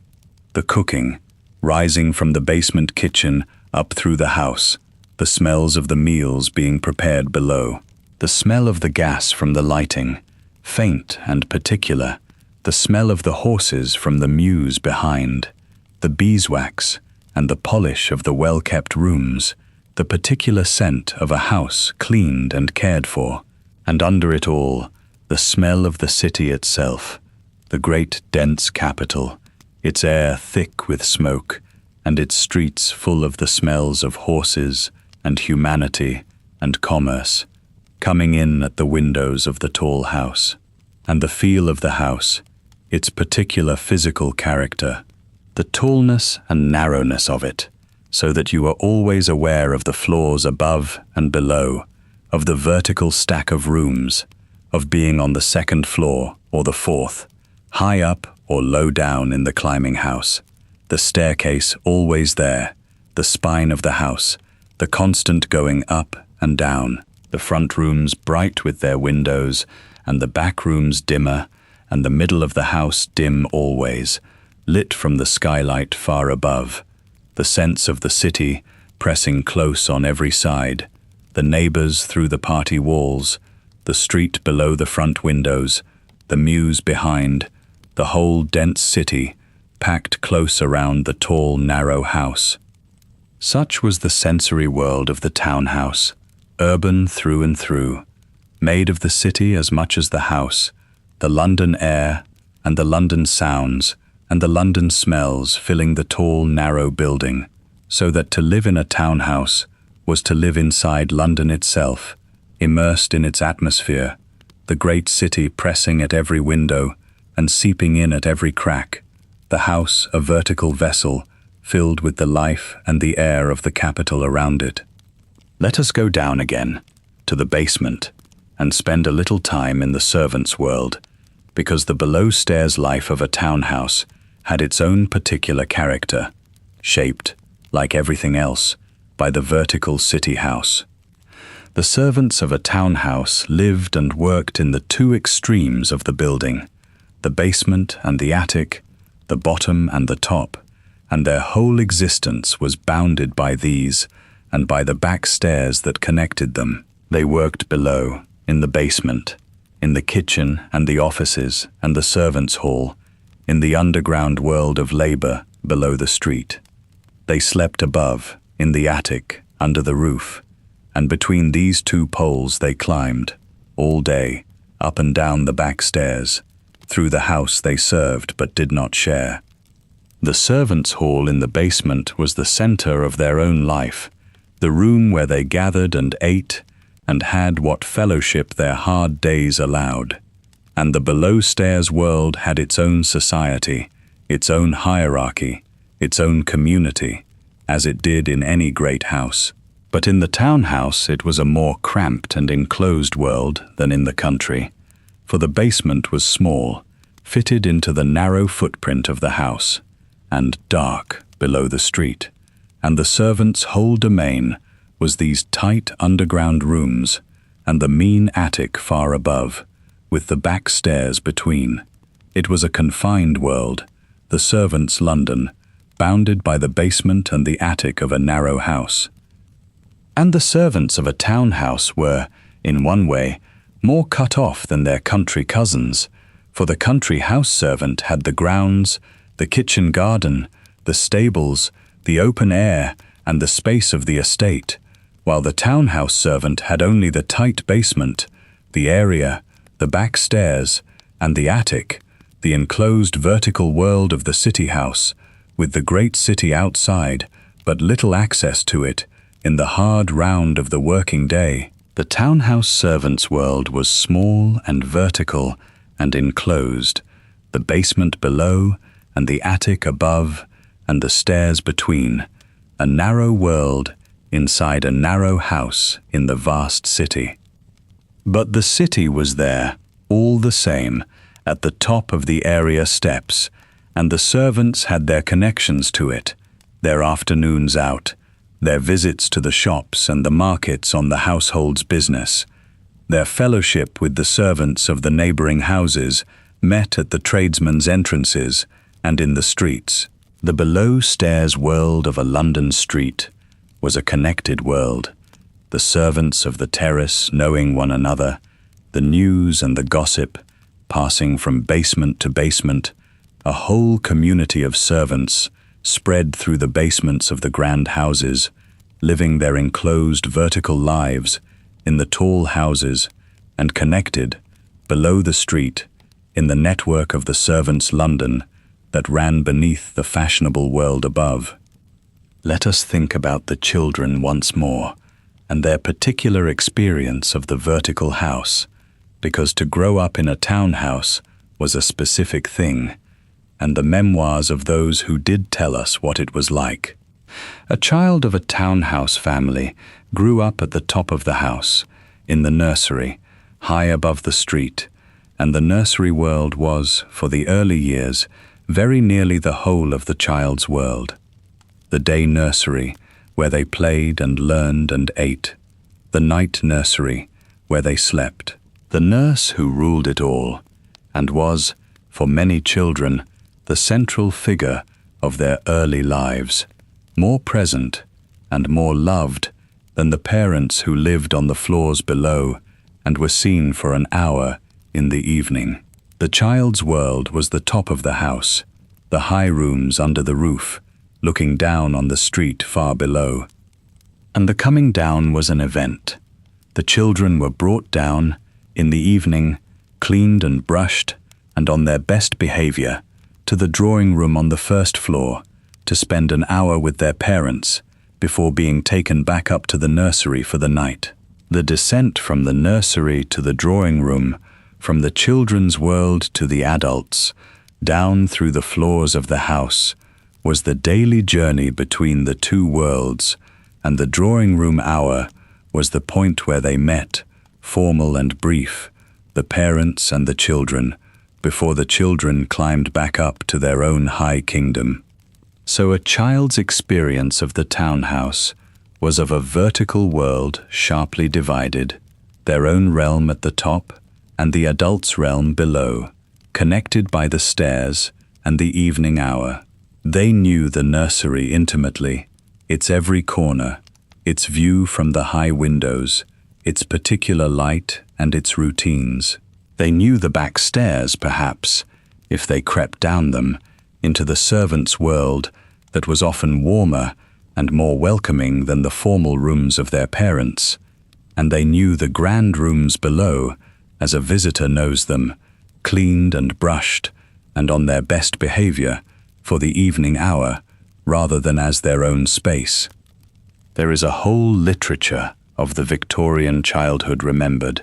and the townhouse childhood has its particular flavor in it: the high nursery, the beloved nurse, the remote glittering parents, the descent to the drawing room, the whole vertical world of the child raised at the top of the tall house. It was a childhood of a particular kind, privileged and constrained, warm in the nursery and formal below, lived at the top of the house looking down,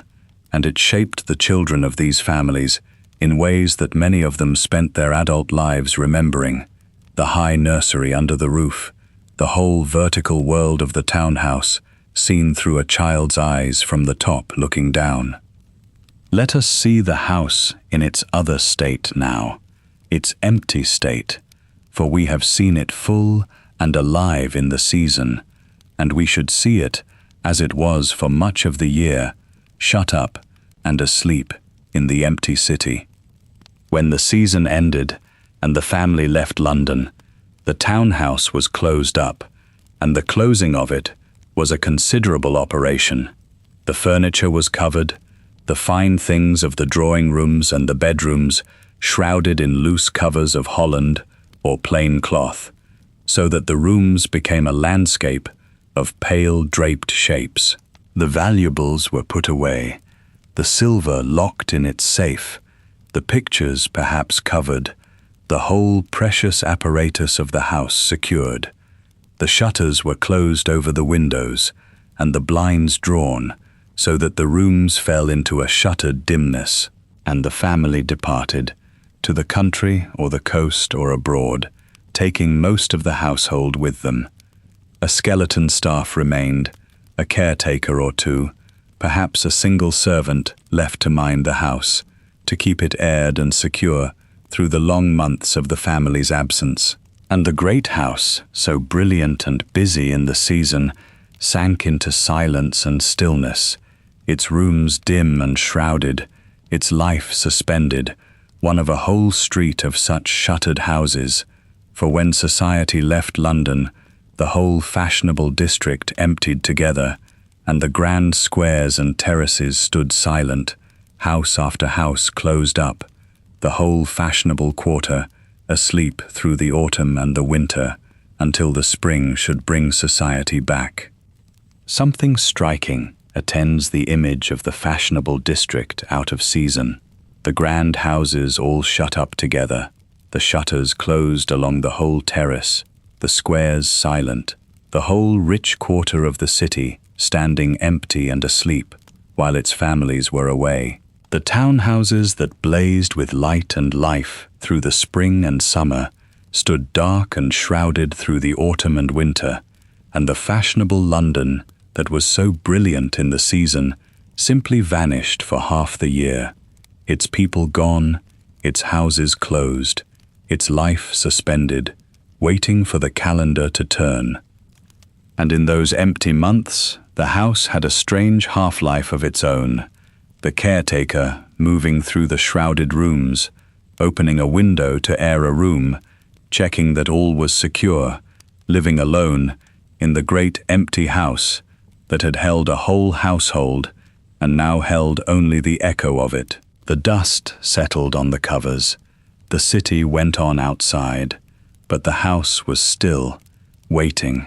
one of a street of waiting houses, until the spring came, and the family returned, and the covers came off, and the shutters opened, and the whole brilliant life of the season began again. The townhouse breathed in and out with the year, full and empty, brilliant and shrouded, alive and asleep, in the great annual rhythm of the fashionable London that it was built to serve. A question is worth asking about the tall, narrow house and the people who lived in it, and particularly about the women, because the townhouse shaped the lives of the women of the family in a particular way, and it is worth considering. The men of a townhouse family went out into the city. The master went to his business or his club or his affairs,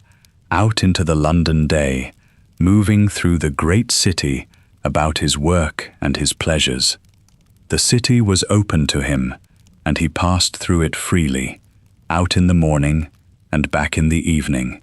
his life extending beyond the house into the wide world of the capital. But the women of the family lived more within the house, and their relationship with the city outside was more constrained, hedged about with the rules that governed a lady's movement through the public world.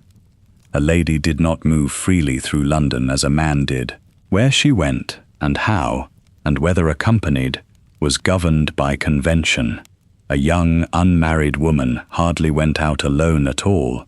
but was accompanied, chaperoned, escorted, for her reputation depended on it. A married woman had more freedom, but still moved within limits, to the right places, in the right manner, often in the carriage rather than on foot,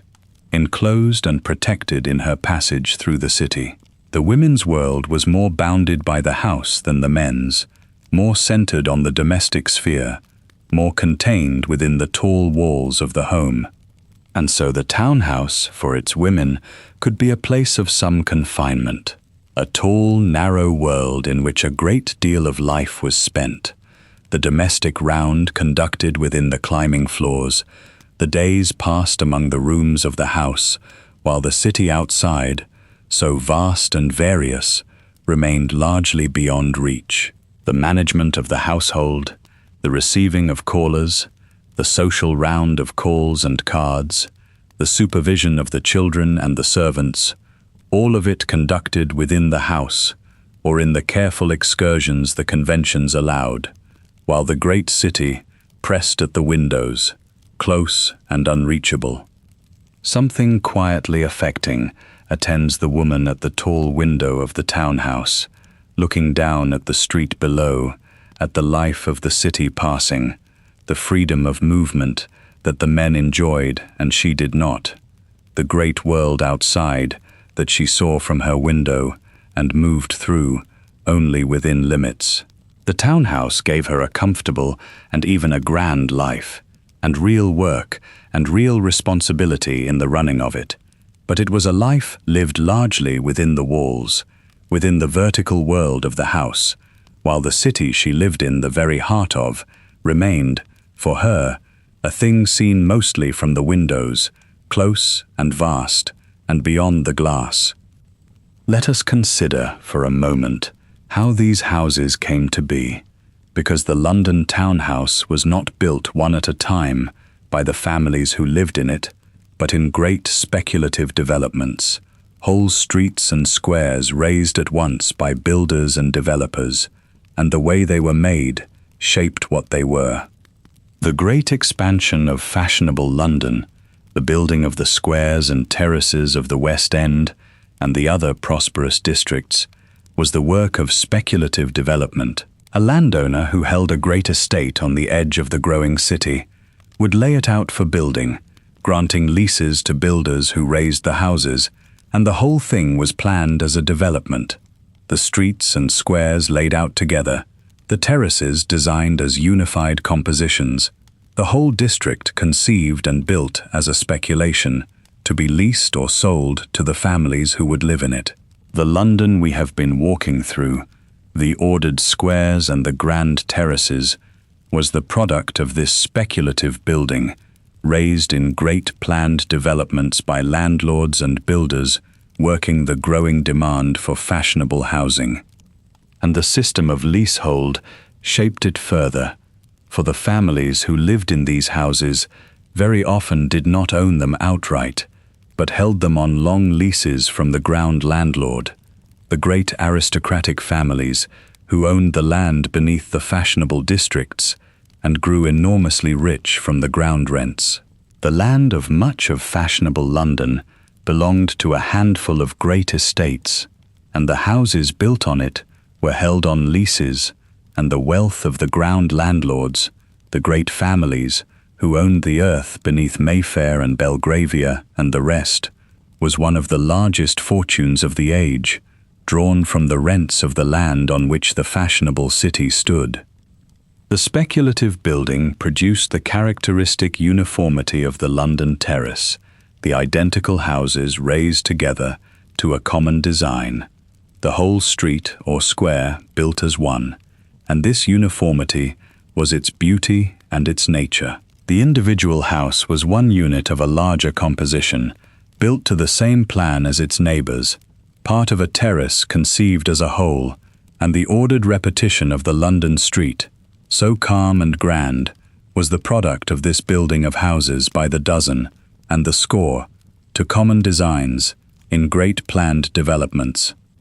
And the quality varied, for speculative building was a business, and some builders built well, and some built badly, and behind the uniform facades, the houses might be soundly made or cheaply run up,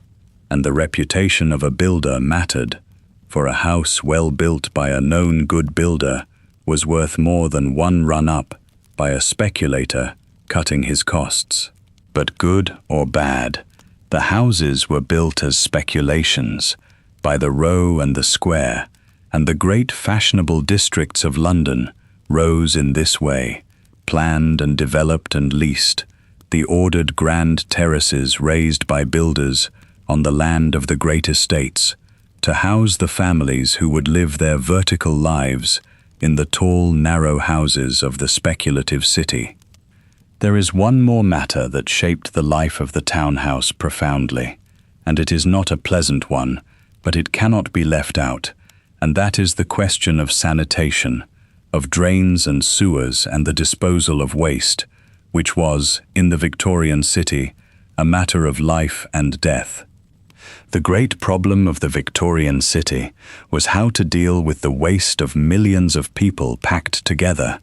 and for much of the century, London dealt with it badly, and the consequences were terrible. The waste of the houses drained into cesspools and thence, or directly, into the drains and the sewers that emptied into the Thames, the same river from which much of the city's water was drawn, and the result was that the water carried disease, and the great epidemics of cholera swept the city, killing in thousands, until the connection between the foul water and the disease was understood, and the city set about the enormous work of building proper sewers and cleaning its water. This great work of sanitary reform was one of the triumphs of the Victorian age, the building of the vast system of intercepting sewers that carried London's waste away downstream instead of into the heart of the city, the reform of the water supply, the whole transformation of the city's sanitation that turned London from a place of recurring epidemic into a healthier city. And it was well advanced by the 1880s. The great sewers built, the water improving, the worst of the old filth being cleared away. The townhouse of the 1880s was connected to this new system, its drains running into the great sewers, its water cleaner than it had been, its sanitation vastly improved over the horrors of a few decades before. And within the house, the plumbing revolution we have noted, the water closet and the bathroom was part of this same transformation, the bringing of proper sanitation into the home, the replacement of the cesspool and the earth closet with the water closet connected to the sewer, the whole modernizing of the house's relationship with its own waste. It came unevenly, and the connections were sometimes badly made, and there were dangers in the early plumbing, the sewer gas that could seep back into the house through faulty traps, a real hazard that the age worried about greatly. But the direction was clear, toward a cleaner and healthier and better drained house, and the townhouse of the 1880s was on that road, its sanitation transformed from the horrors of the earlier century toward the healthier home of the future. This was not a small matter, and it deserves its place in the story of the house, for the reform of the city's sanitation, the drains and the sewers and the water, saved lives in enormous numbers, and it changed the townhouse as much as any other development, making it a healthier place to live, connecting it to the great systems that carried the city's waste safely away, part of the vast unseen infrastructure of pipes and sewers and drains on which the health of the modern city, then being built, would come to depend. There is a particular figure worth remembering in this, the man whose name is bound up with the saving of London, Joseph Bazalgette, the engineer who designed and built the great system of intercepting sewers that transformed the city. His sewers, built through the middle decades of the century, ran along the river and carried the waste of London away downstream, away from the water supply and the heart of the city, and they ended the era of the great cholera epidemics and made London a healthier place than it had been in centuries. The townhouse of the 1880s was connected, through its drains, to this vast system, one small house joined to the great network of sewers that ran beneath the city, part of the enormous hidden infrastructure that Bazalgette and his fellow engineers had built, the pipes and the sewers and the pumping stations that carried the city's waste away and brought its water clean, the unseen foundation of the modern city's health on which the comfortable life of the townhouse quietly depended. Let us return to the front door, that threshold between the house and the street, because the front door of a townhouse was a carefully managed boundary,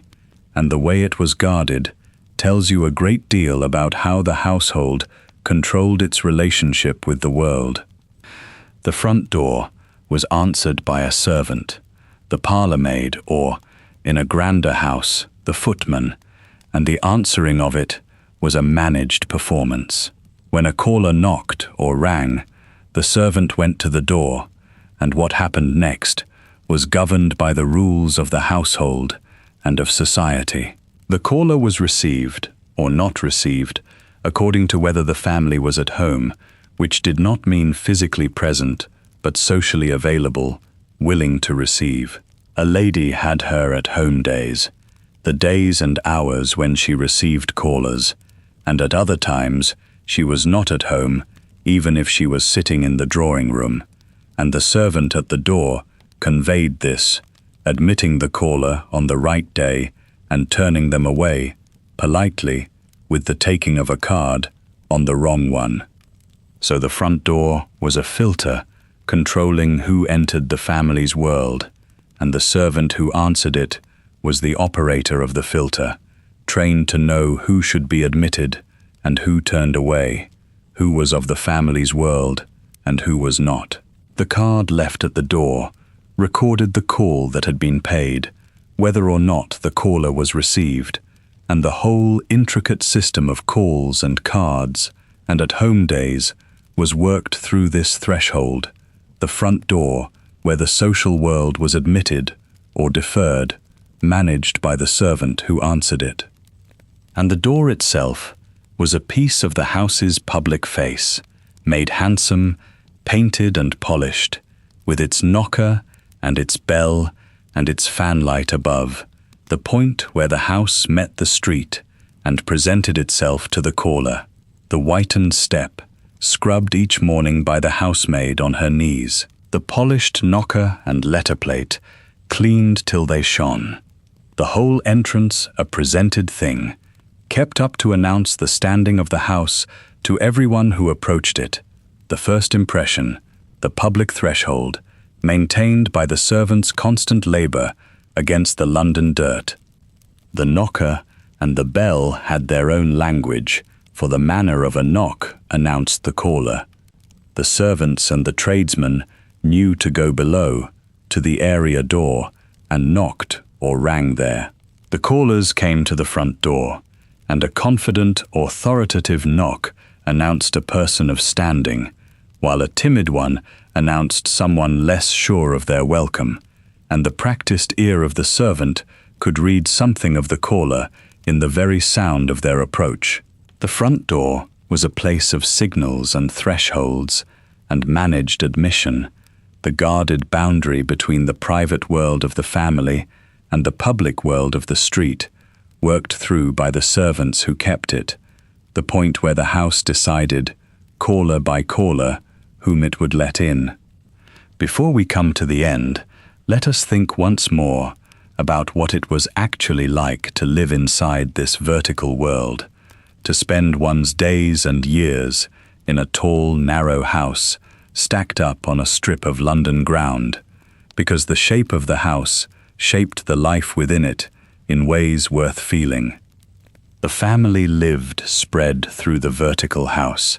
and this meant that the members of the household were separated from one another by the floors, more than they would have been in a house on the level. The children were up at the top, in the nursery, a long climb from the drawing rooms where the parents spent their evenings. The servants were at the very top and the very bottom, far from the family's floors.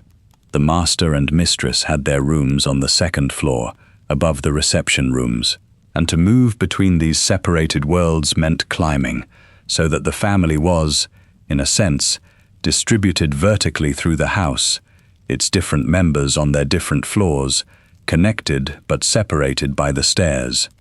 This vertical separation reinforced all the other separations of the Victorian household. The children, already kept apart in the nursery world, were kept apart also by height, up at the top of the house, a real journey from the adult floors.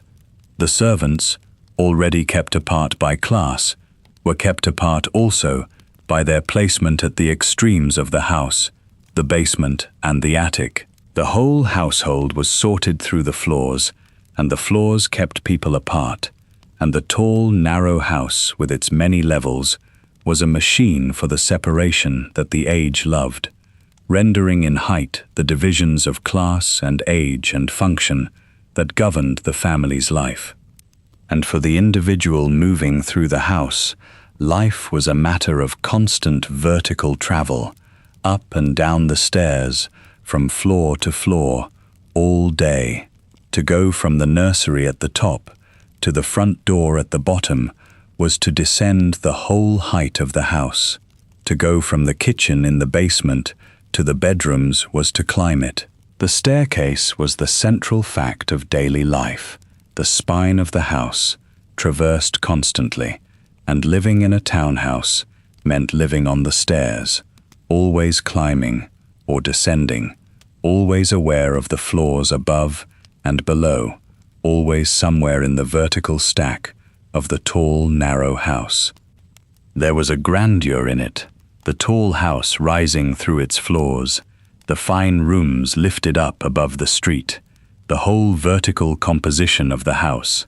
And there was a confinement in it too, the narrowness of the plot, the tallness that came from having nowhere to spread, the sense of a life lived in a tall, thin slice of building wedged between its neighbors on a crowded street. The townhouse was both grand and confined, lifted up and hemmed in, a vertical world of stacked rooms and endless stairs, and to live in it was to live that particular life, the life of the tall, narrow house in the crowded grand city, climbing its stairs from the basement to the roof and back, day after day, in the great vertical machine that was the London home. So that was the London townhouse, and we have climbed the whole of it, from the coal vaults under the pavement to the servants' rooms in the roof, and I hope, having made the climb, you can see now how much more it was than a grand house on a fashionable street. It was a vertical world, a whole society stacked up on a strip of ground too valuable to spread out on. The servants at the bottom, in the dark basement below the street, and at the top, under the roof, and climbing endlessly between. The family in the good floors in the middle, the dining room and the drawing rooms and the bedrooms, lifted up above the street into the noble floors. The children high in their nursery near the top.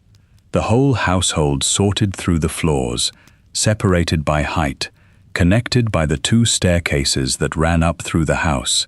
the fine one for the family and the mean one for the servants, who carried the whole life of the house up and down it on their backs. And it was a London world, shaped through and through by the great city around it, shaped by the cost of the land that drove it upward into its tall, narrow form, shaped by the soot and the fog that it fought and could not defeat, shaped by the season that filled it and emptied it with the calendar, shaped by the water and the drains and the whole great struggle of the Victorian city to make itself clean and healthy. The townhouse was London, rendered in a single house, the great city's wealth and its dirt, its grandeur and its crowding, its brilliant society and its terrible poverty, all present in the tall, narrow house on the fashionable square. Let us be fair to it, at the last, in both directions. It was a place of real grandeur and real comfort and real beauty. The fine rooms lifted up above the city, the ordered terraces and the green squares, the brilliant life of the season, the warm, crowded, comfortable rooms of the Victorian home. The families who lived in these houses lived well, in real comfort and real elegance, and there was nothing false in the beauty of the London square, or the grandeur of the drawing room, or the warmth of the family gathered in its fine rooms in the evening. And the servants who ran these houses, hard as their labor was, were not merely victims, for there was skill in their work and fellowship in their community below stairs, and pride in the running of a great house well. But the grandeur rose on the labor, floor by floor, as the house itself rose. The comfort of the family in its noble rooms was carried up to it from the basement on the backs of the servants, the coal and the water and the food climbing the stairs all day, so that the family need never think about how its comfort came to it. The height that was the family's grandeur was the servants' burden, the fine rooms lifted up above a street that the servants climbed from and returned to, and the whole beautiful vertical house was, like everything in that age, a structure of comfort raised on labor, the served above and the serving below, and between them the endless stairs. So picture it one last time, as we let it go, the townhouse at night, when the long day is over, all its floors dark and quiet, the basement still at last, the kitchen fire banked, the servants climbed up to their attic under the roof, the family asleep in their bedrooms on the middle floors, the children asleep in the nursery near the top, the drawing rooms dark and empty on the noble floor, the fine rooms silent, the whole tall, narrow house dark from the coal vaults under the pavement to the servants' rooms in the roof, all its floors sleeping, all its people at rest, the great vertical world of it quiet at last in the London night, and outside, the gas lamps burning in the street, the fog perhaps drifting, the great city going on around the sleeping house, one tall, dark house in a whole street of them, in a whole city of them, sleeping in the smoky London dark until the morning comes and the first servant rises in the basement to light the fire, and the whole vertical life of the house begins to climb again. Sleep well,